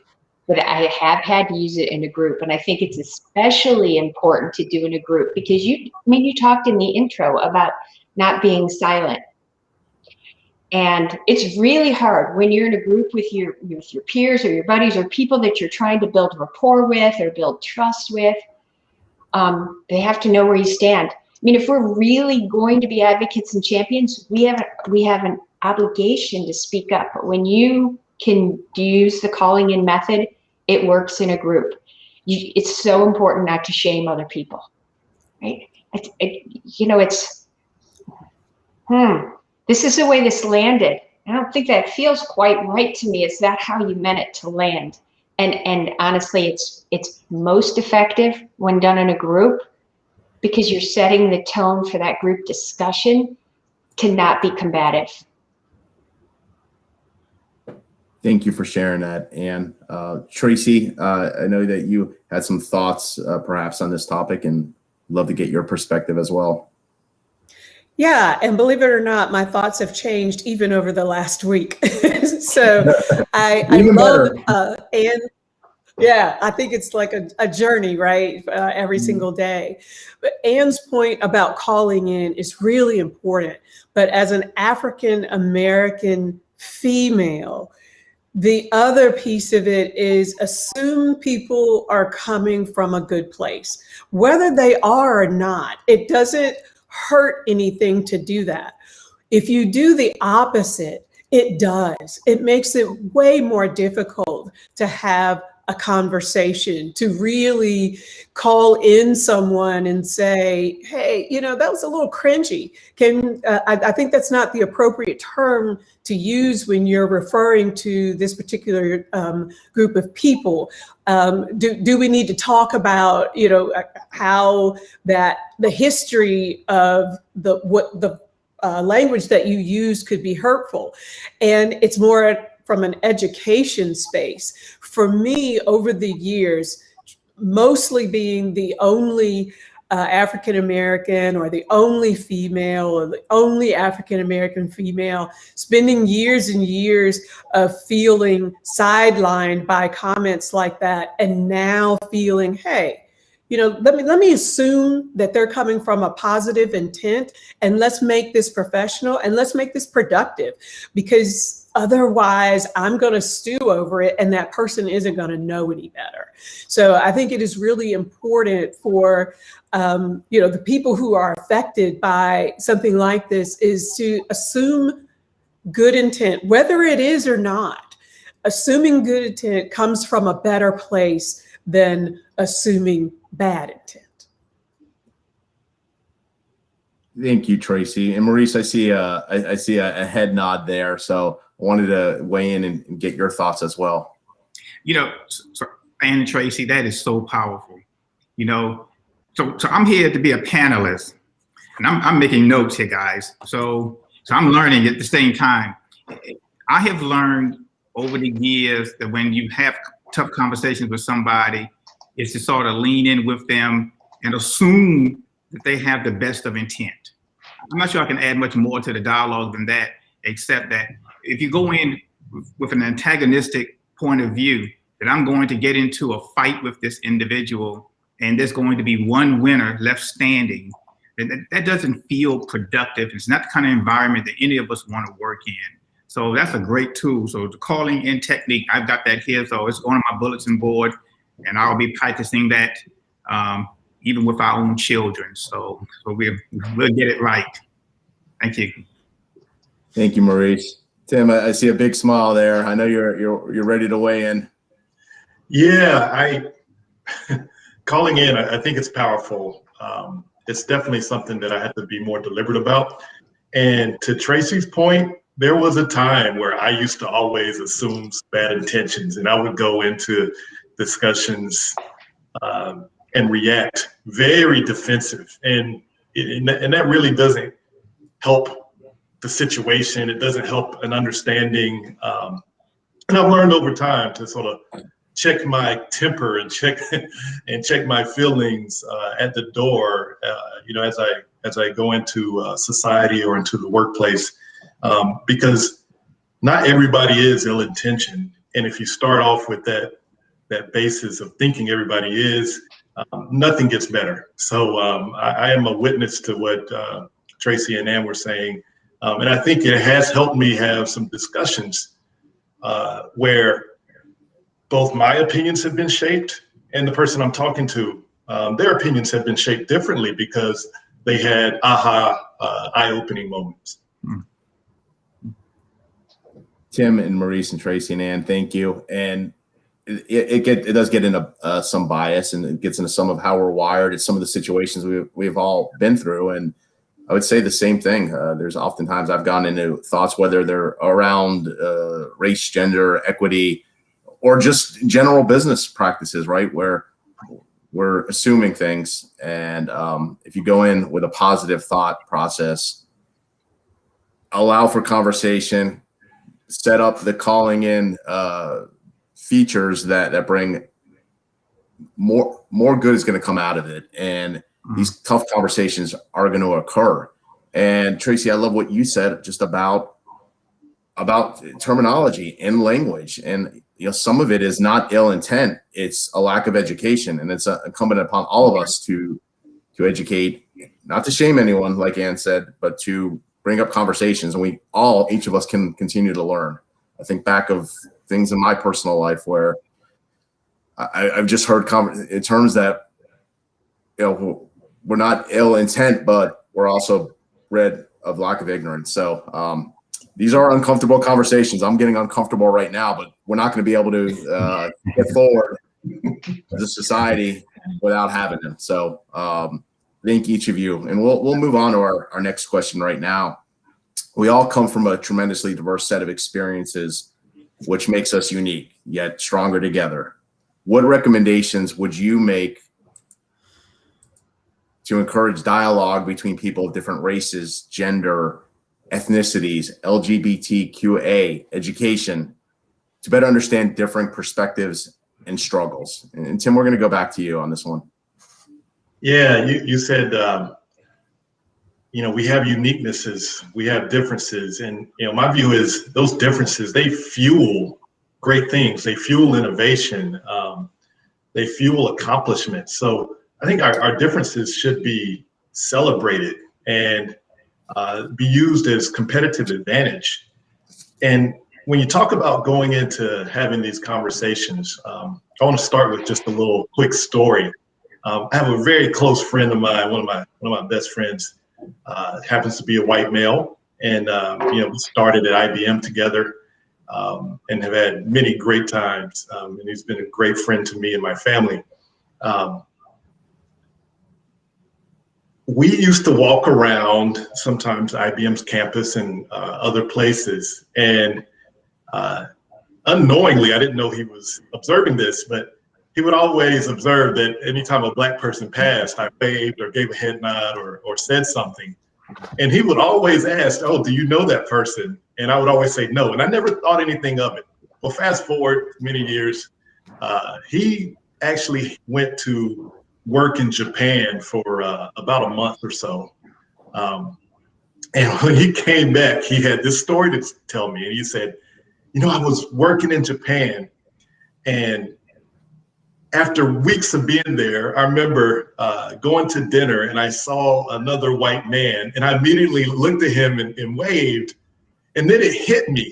Oh, this is what it feels like to be the minority in a situation. And he said, now it all makes sense of those times where we would be walking together and you would see another Black person and instantly wave or speak or give a head nod. And we went on to talk about that. And I share that story because that was, for him, that was a point of being able to develop empathy, right? And I think empathy is so important when you go into these conversations. To be able to sit in somebody else's shoes mentally really helps drive a productive conversation. I think, I'm not an expert, Ann could probably comment, but I think that that's at the core of what she's talking about with the calling in method. In my mind, they both link. But when you are empathetic, these discussions go much better when you can put yourself in somebody's shoes. Right. And Tim, I think that he went even beyond empathy, like he developed some true compassion for your daily experience. It's a game changer.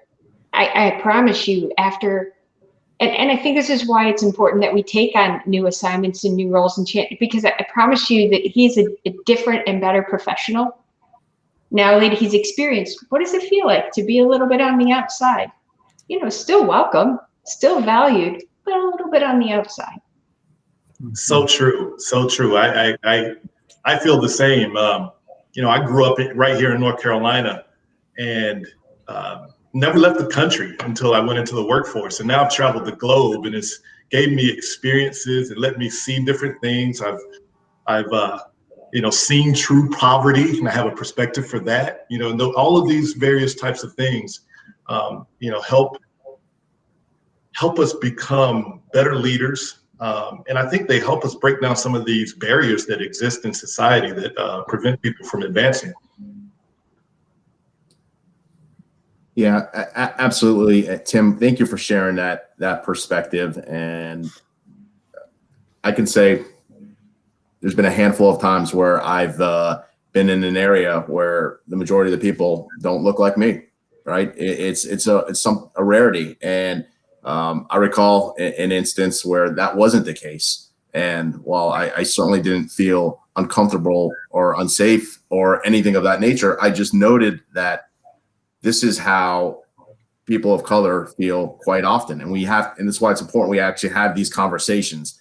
I am stumbling through this even story right now, but it's important we have these conversations collectively as a group, as in the workforce, and not forgetting that we're talking about how do we even change the dynamics within technology when we have them. And we can't do that unless we put each other's in any of our colleagues' shoes, whether they're from a rural area, whether their sexual orientation is different than ours.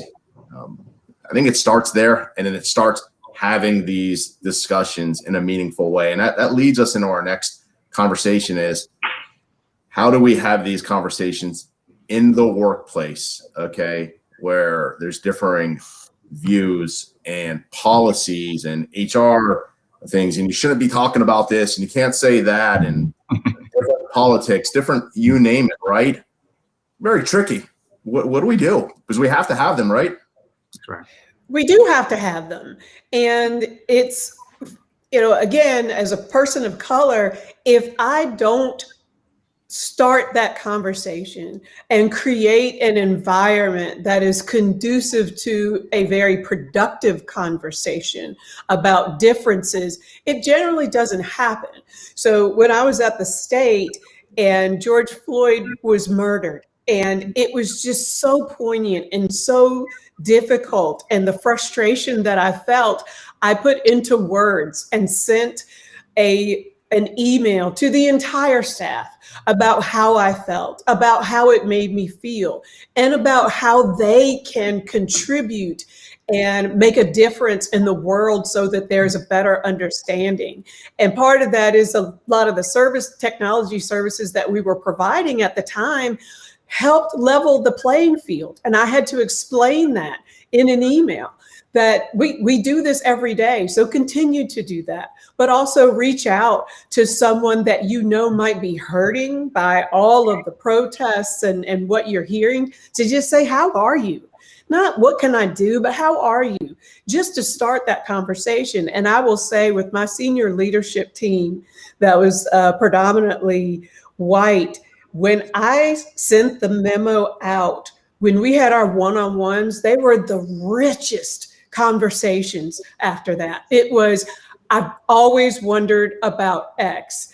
I'm so glad you did that, because now I'm having these conversations with my team, or even my HR director. I don't really know what to say. And I said, well, then let's figure out how we do that, so that even if we have to bring in an outsider to help you understand what to say and help you understand how to have those conversations with the staff. But I started it with a story about my son, who was 20 at the time, was putting his wallet on the dashboard every time he got into the car. So he only got his license at 18. So he was, 19, 20 at the time. And I said, why do you do that? He said, oh, I don't want to have to move my hands in order to get my license and registration. So when I get in the car, I put it on the dashboard.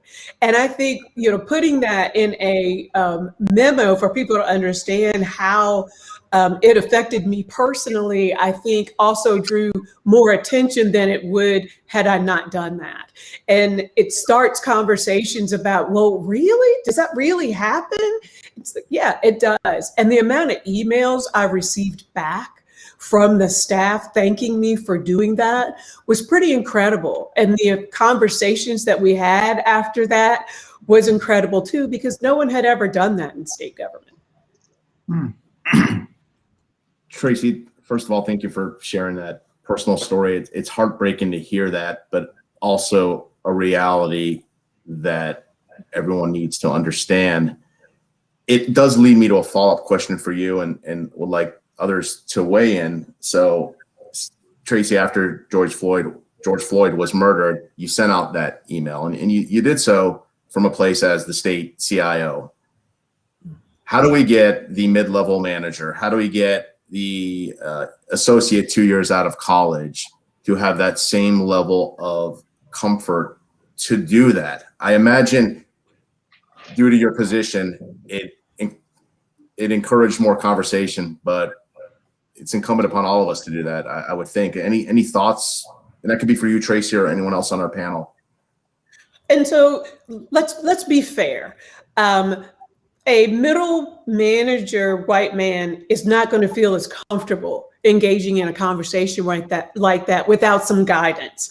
And I think that's the other piece, is really structuring communication that people can follow, at least a script that they can follow to start that conversation. Otherwise, you're just leaving them out there twisting in the wind, right?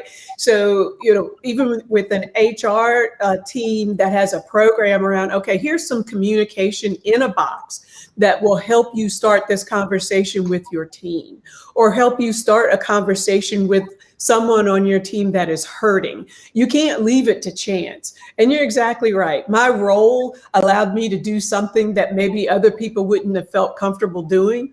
I will tell you, a few weeks later, when I put in my resignation because I was going to MCNC, everyone sent me notes asking, did I get fired for sending that note out? It's like, oh my gosh, did she get fired for doing that? I don't understand what happened here. And it was sad. It was sad that they felt like something like that would cause me to lose my job. The governor was completely supportive of doing things like that.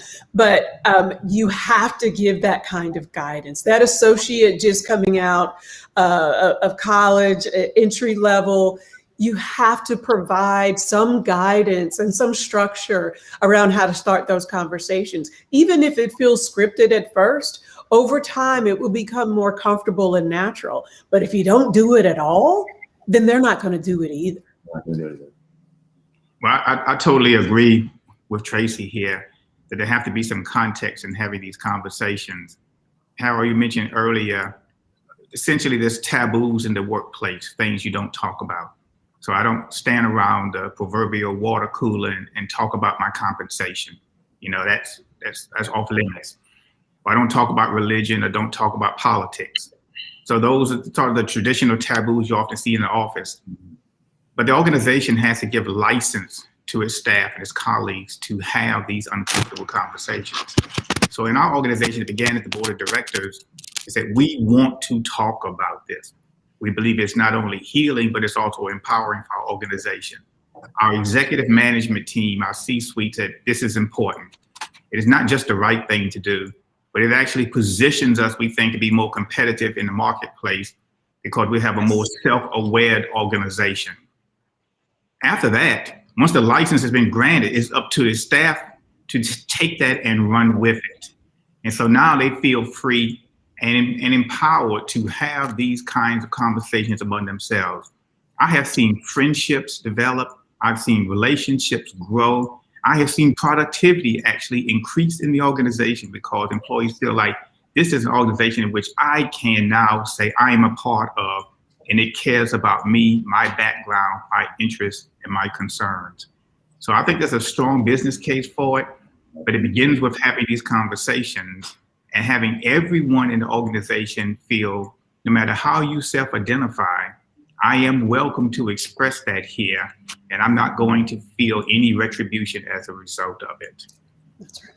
Right, and leadership needs to start those conversations to eliminate the fear, at least reduce it to, as Tracy says, over time, it becomes normalized. Yes. It's just leadership has to create the environment that makes it safe. Yes. So a question I have, an off the cuff question here for if anyone wants to tackle this one. Certainly after the murder of George Floyd, after learning more about Breonna Taylor, after a lot of these incidents, there was a strong outpouring of support. Have you guys felt that these conversations aren't occurring as much now, March 9, 10 months later? How do we continue to have these conversations? Because as Maurice said, at the end of the day, this leads to better, more productive business as well, right? There is a strong business. The majority of us realize there is a strong moral case and it is the right thing to do. But if we're talking about technology and business, it does lead to better business decisions. I'd be interested to hear if any of you feel that these conversations are still occurring, or do they only pop up when there's a tragic incident that occurs? So make no mistake, those tragic incidents are still happening. They're just not televised. They are completely still happening. If you really read the news and the secondary news media outlets, you'll see that they continue. They're just not publicized as much. And my fear about that is that it gets a little normalized and we get desensitized because we hear about it so much. But sadly, in my world and the world that the folks I know live in, we recognize that it still happens and we're still talking about it. The problem is it's not out in the media so that it seems urgent and a priority for all of us to do something about as a whole, like we did with George Floyd and Breonna Taylor. My candid thoughts on this, I think we have seen an uptick in conversations about this and even actions to try to improve things and make things better. I have a fear, I'll just be blunt. I have a fear that this society, we get bored with things. We got bored with the virus. So my fear is we'll get bored with diversity, equity, and inclusion. And it's upon us as business leaders to make sure the conversation continues and make sure we continue to act. One, is the right thing to do. I always have to refrain my my energy from getting upset when people have to be convinced that it's the right thing to do. One, it does yield to better business outcomes, as Maurice was saying. But number two, it's the right thing to do. So we have to have a moral fabric as leaders. And going back to Harold, your point about the workplace, look, it won't improve. Things won't improve if we don't talk about it in the workplace, if we don't act in the workplace, we don't measure ourselves to key KPIs that move the needle in this space. We spend most of our time either at work, in the workplace, or in bed sleeping. So if we don't do anything in the workplace, society's not going to get better. So I think we have seen an uptick. We've got to continue. We've got to press to continue. I thank organizations like NC Tech for hosting this summit. Actually, Harold, you for being willing to take a leap of faith and be uncomfortable. Growth and comfort don't coexist, and you're proving that. But we've got to make sure that the dialogue continues and actions continue. Tim, I want to piggyback on that because you talked about KPIs I think it's important as leaders that we ensure there's still investment in learning and education, right? At RTI, we're bringing equity, diversity, inclusion, and belonging training to every member of the Institute. We are fortifying our employee resource groups. We have set operational objectives. We can't let the conversation end. We have to keep having the conversations. And that's why, right, I love this concept of calling in, because it gave me a framework. It's almost the same thing, you know, when I feel conversations, you know, the statements I gave my kids when they were little, they're actually still the best statements that we can use, because we're not allowed to let this die. As leaders, we have to go where it's uncomfortable, because that's the only time growth happens, right? Is when you break something open, right? And you have the little tears, that's when your muscles rebuild. So we have to keep having these conversations, and then we can have even harder ones, right? So yeah, we can have these hard conversations. We should, and let's be honest, right? We've got hundreds of people on this call right now that is a receptive audience to this discussion, right? That's not who we're talking about. Tim, you're saying your fear is people will get bored. There are people who feel this is a trend. We all know that, okay? I mean, there's no other, so it's not even about who is on this call today, though we're gonna ask each of you to be advocates and to have these uncomfortable conversations as well. But for this really to take hold, it's not just who's here today, it's the skeptic in the office, it's someone who thinks it's important but doesn't really want to talk about it.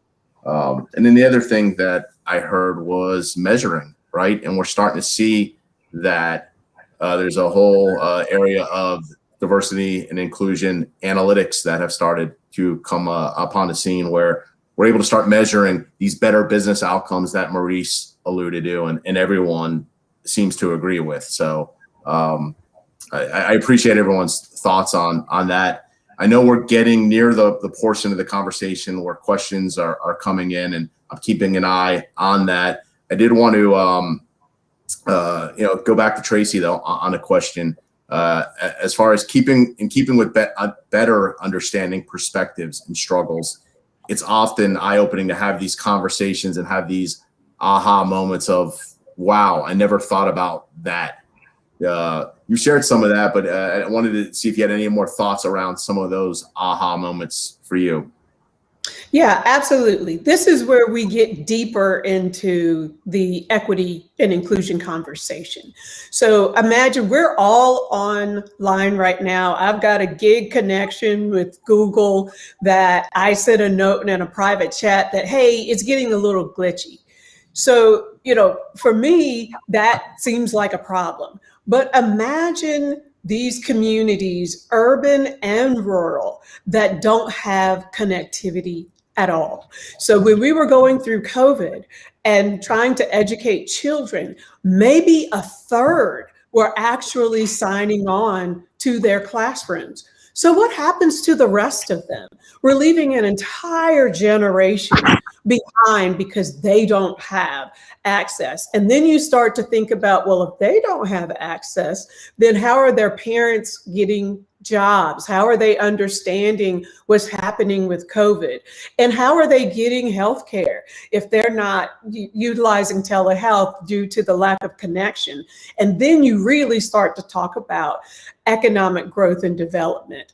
Very few companies will want to come to a community that doesn't have a high-speed connection and the community is not thriving. So it's more than just, hey, I don't have a connection. It's can't educate children, can't get healthcare, can't get a job. And by the way, we're not even going to grow as a community because we can't get corporations to come here because they see that as a weakness for that community or for any communities like that. So it's incumbent upon all of us to start making that investment.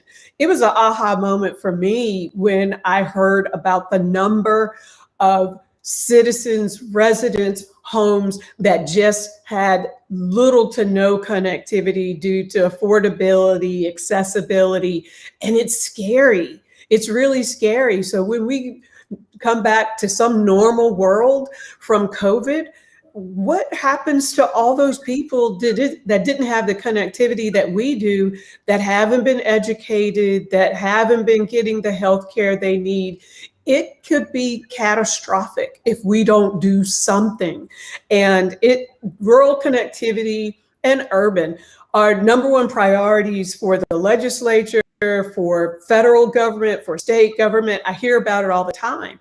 But we also have to, as nonprofit private companies and private companies, coming together to figure out, okay, what can we do? How can we help? What's one way to make an investment in this community so that they get the technology that they need so they can thrive? Because an uneducated community that doesn't feel hope is a very scary thing, and we should all be concerned about that. Tracy, thank you. As I alluded to earlier, we could go on, I think, for quite some time, and maybe we should all just cancel lunch and continue this conversation.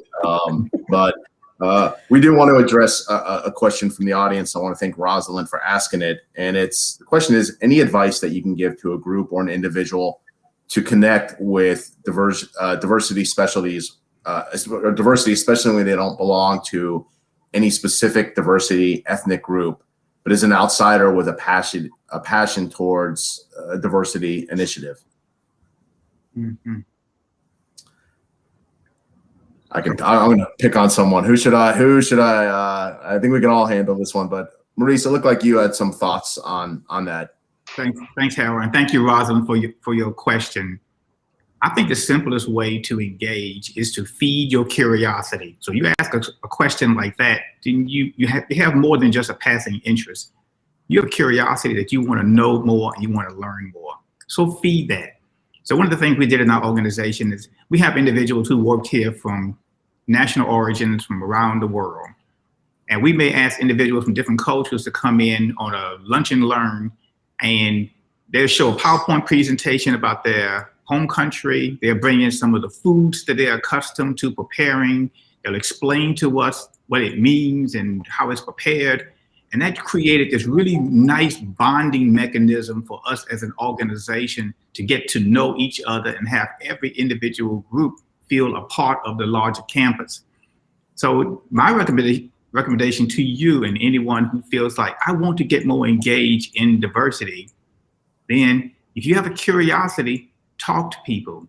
If you talk to me about my unique experiences and perspective, number one, I'm honored and I am just privileged to be able to share that with you. I think that you will find most audiences will want to talk to you about who they are, what they represent, where their family came from, what are their beliefs, what values they have.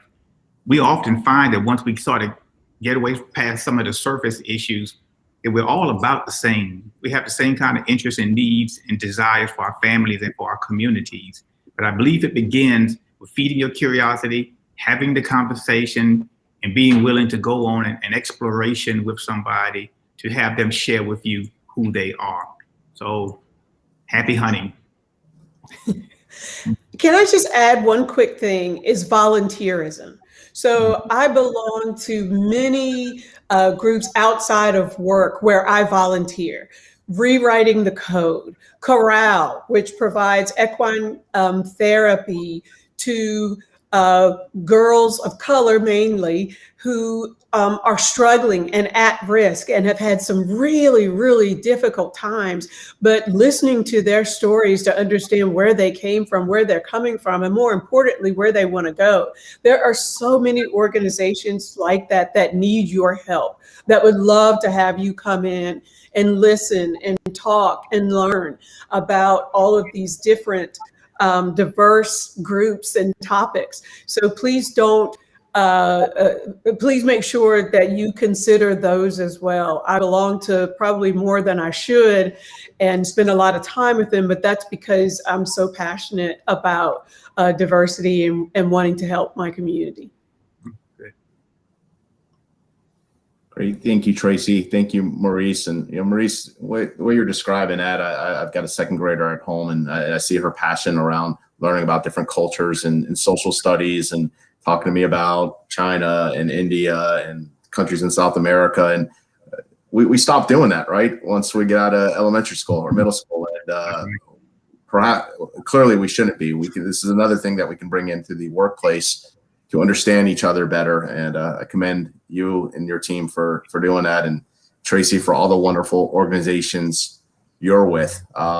We did have another question from the audience, from Elena, and she asked, Orlana, excuse me, organizations and people often make usually well-intentioned mistakes when it comes to DEI. What do you think is the best way for organizations to acknowledge and rectify those mistakes? I'll take that one. Look, I think the part of the question says well-intentioned mistakes, and they will happen. One, I think when people don't correct their mistakes, it's usually done out of fear. And let me geek out for a minute. For all you Star Wars fans out there, you know this. Yoda says it. Fear is the path to the dark side, right? So you've got to be able to get over yourself. You got to be able to not have the fear. And when you don't have fear, then you can own up to whatever it is you may have done wrong, and you can correct those mistakes very easily. So one, you've got to be fear, and number two, if you are, you got to be, you have to rid yourself of fear. And number two, I can't remember who said it earlier. I think maybe it was Maurice or Ann, but in general, if you create a culture of inclusivity for your organization, for your company, when you have well-intentioned mistakes, they're much easier to correct. So I say start now creating that culture. Start making it make your workplace a place where everybody can show up as their full authentic selves and build towards these better business outcomes that Maurice was talking about. Then when you have these well-intentioned mistakes, people will see them as such. But guess what? If we have a culture that doesn't feel inclusive and it doesn't feel like I'm welcome, then when somebody makes a mistake, I don't think it's well-intentioned, right? So two things, build the culture and rid yourself of fear. Right. Thank you, Tim. And thank you to our audience, not only for the questions, but for being here today and for being advocates to really get out the message for others out there. And, we've got enough time right now for about 30 seconds from each panelist for a parting shot. And Tracy, I'll start with you and then go to Tim, Maurice, and Ann. Wow, it's really hard to do a 30-second parting shot. But what I will say, and I just want to tag on to what Tim said, at least you're trying. At least you're making an effort. Making a mistake and recovering from that mistake is also a lesson for everyone to learn in your organization. But building that culture so that discussion is welcome and appreciated and mistakes are understood and recovered from in the right way. Yes, do something within your organization. Even if it's a misstep initially, you'll find your way as long as you're making an effort to do so. So I'd say all that and make sure that you are working with your communities too that are out here really struggling to try to get their word out and understanding about their journey and how they're suffering and how you might be able to help them. Tracy, thank you. And thank you for sharing your experiences and backgrounds with everyone. We all are better for it. Tim? Look, very simple. I think this panel has helped me understand some things, and I feel like I've grown from it. This summit over the past couple of days, hopefully you take something away. So my last plea or my call to action is for everybody to take something that you've heard and act, whether it's volunteerism, whether it's studying of a different culture, whether it's changing your language, I'm sure you've learned something over the past couple of days. Take it and act. Thank you, Tim. Maurice? Thank you, Harold. And thank you to my fellow panelists, and thank you to the audience for being a part of this conversation. What I will leave you with is that not to sound down on this, but just understand as you approach this topic, you don't know enough and you're going to make mistakes. So I think a sense of hubris will cause you to believe that you don't need to open your mind to new experiences and new testimonies and new opportunities to learn from your colleagues. So if you approach this from the standpoint, I want to learn, I don't know enough, I want to explore, I want to have a better understanding of my fellow colleague, citizen, neighbor, whoever happens to be, and there is much for you to gain to be a part of this dialogue, then I believe you're on the right track. I don't know anyone who I have met who says, I know it all about DEI. No one's professed that to me. I think there's an opportunity for improvement for all of us. If you approach it from that standpoint, I think you're going to find yourself gaining a great deal. But this has been a pleasure. It's been a pleasure for all of us. Thank you, Maurice. Ann? Oh, I think Maurice nailed it when he said feed your curiosity. We all have a responsibility to keep educating ourselves. And we all have an obligation to speak up when we see, hear, or experience injustice. But let's do it from a place of compassion, not a place of shaming, because the only way we're going to heal is if we do this together, learning and, and leading with love. Absolutely. Ann, thank you for starting us out. Thank you for your thoughts. Again, I want to just thank the audience. I especially want to thank each of you as panelists for, again, sharing your thoughts, your guidance, your knowledge. We're all in a better place for it. I would just share a quick parting thought. I started this conversation with a quote. In the end, we will remember not the words of our enemies, but the silence of our friends. And that's my commitment is that there is no more silence, even when it's not comfortable to speak up. So again, I want to thank everybody. We're going to go ahead and turn this over right now to Shelley Willingham, Vice President of Business and Strategy at the Diversity Movement, for our call to action. Thank you, everyone. Thank you so much, Harold. This has been an amazing 2 days, starting with Gina Lofton from Microsoft, who kicked us off, followed by so many amazing presentations and such great information around DEI in the tech space. I am over the moon, over the top, excited, can't wait to continue the work that we're doing. This is often what happens, and happens to me a lot. When I leave a conference, I'm very excited. I can't wait to do what's next. And then I get back to my office or get back home and I get started on something else. And then I was like, oh, I'll do it tomorrow or I'll do it the next day. And then I never do it. So Jim Rohn coined a phrase called the law of diminishing intent.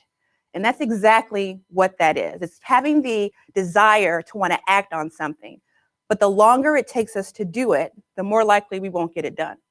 So in this space of diversity, equity, and inclusion, we really have to make sure we don't let the law of diminishing intent take us over. We've got to keep our foot on the gas.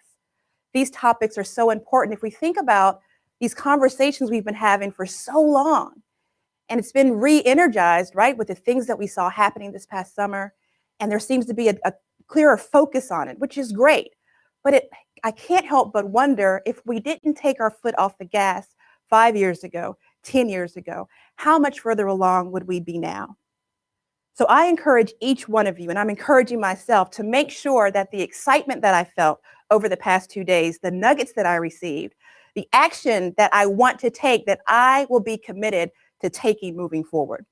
So to make sure that neither one of us falls prey to the law of diminishing intent, I'm going to give you a few tips or a few action items we can take and do right now. So the first thing I want you to do, super easy. Think about someone that you heard from this week that said something that really resonated with you, something you hadn't thought of before, something you're really excited to learn more about, and reach out to them on LinkedIn. set up a virtual coffee or a virtual cocktail, whichever you prefer, but make that connection and continue the conversation. Super easy. Second thing I want you to do, and you can use the same nugget you got from the person you're going to reach out to today to have that cocktail or coffee. You see what I did there? Okay, so the second thing you're going to do is think about one thing you can take back to your organization today and connect with a friend or connect with a colleague or someone that can help you move the needle. And you don't have to get it all figured out today, but just commit to working with this person to help you move it along the path, to help it get into the right hands, to put a plan around what the first step may look like. Don't take on too much. Just do something little, but make sure that you are committing to some type of action. And then the third thing that I want you to do, and this is going to be super fun, is I want you to take out your phone. I want you to go to your app store and download TDM Connect. TDM, the Diversity Movement Connect. And this is an app that we use with our clients to help make sure that these concepts of DEI are being infiltrated all throughout our lives, and that there are fun ways to make sure that we make these conversations meaningful. So once you go to the app and download it, enter the word diversity. It's not case sensitive, and that is going to be your password to get into the free app. Once you get in the app, you're going to see challenges, things that you can do on a daily basis to help you continue to walk the walk around diversity, equity, and inclusion. Now, the best part about this is it's a challenge. And so with every great challenge, you have to have a prize. So the challenge lasts from today until the end of the month. And at the end of the month, whoever has the most points will get a prize. And so you'll be notified by email as to what that prize is. Now, one of the really cool challenges within the app is to join the Diversity Movement's Learning Portal. It's our community of people just like you that are focused on this effort of diversity, equity, and inclusion, where you'll have peer learning, access to experts, you can ask questions. We have great events that happen in the portal, but think about it like LinkedIn for DEI. So that's one of your action items, that you can join that today and jump in to continue the conversation. So once again, it's been great. It's been amazing. I'm so excited for next year.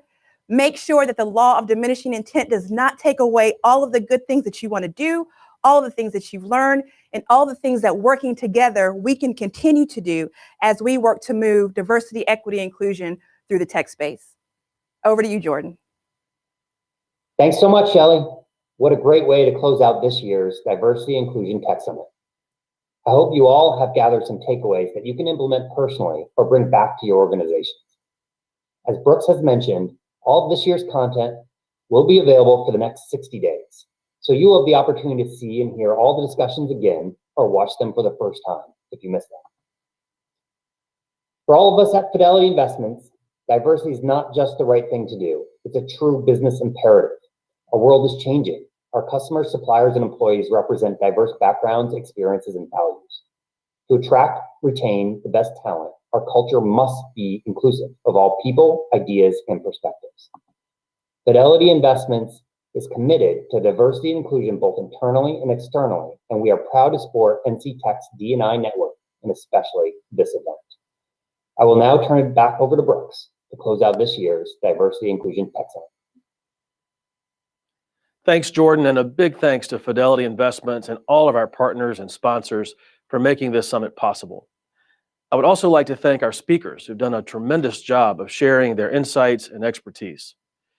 A special thank you to the planning committee members who were instrumental in helping to develop the agenda and identify speakers, as well as provide insights and support throughout the planning process. Looking ahead, be sure to make note of our upcoming events. These can all be found on the events calendar of our website.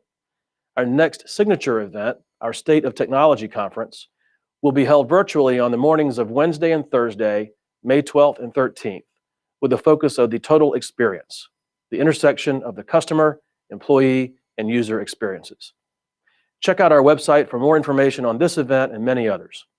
I hope you will join us for this conference, as it promises to be another great tech-focused offering. As I mentioned earlier, we will be expanding our diversity and inclusion offerings in 2021. We have 2 roundtable discussions scheduled as a follow-up to this summit for April 7th and 14th, where you'll have the opportunity to engage in conversation with D&I leaders and other attendees to share your insights and experiences as we work to gain better understanding and improve diversity, equity, and inclusion in the tech sector and in our communities. In the fall, we will offer our first Board Ready Boot Camp to improve the quality of board governance and board composition, with particular focus on underrepresented populations, such as, but not limited to, women, people of color, and LGBTQA+ tech leaders currently in senior positions at tech companies and organizations who are ready to make the leap to serve on company or organizational boards. The program will be delivered virtually, providing a high-impact curriculum on board fundamentals, strategy, and governance. So stay tuned for more information on this terrific opportunity. Thank you to everyone associated with this summit, and we look forward to seeing you soon. Have a great day.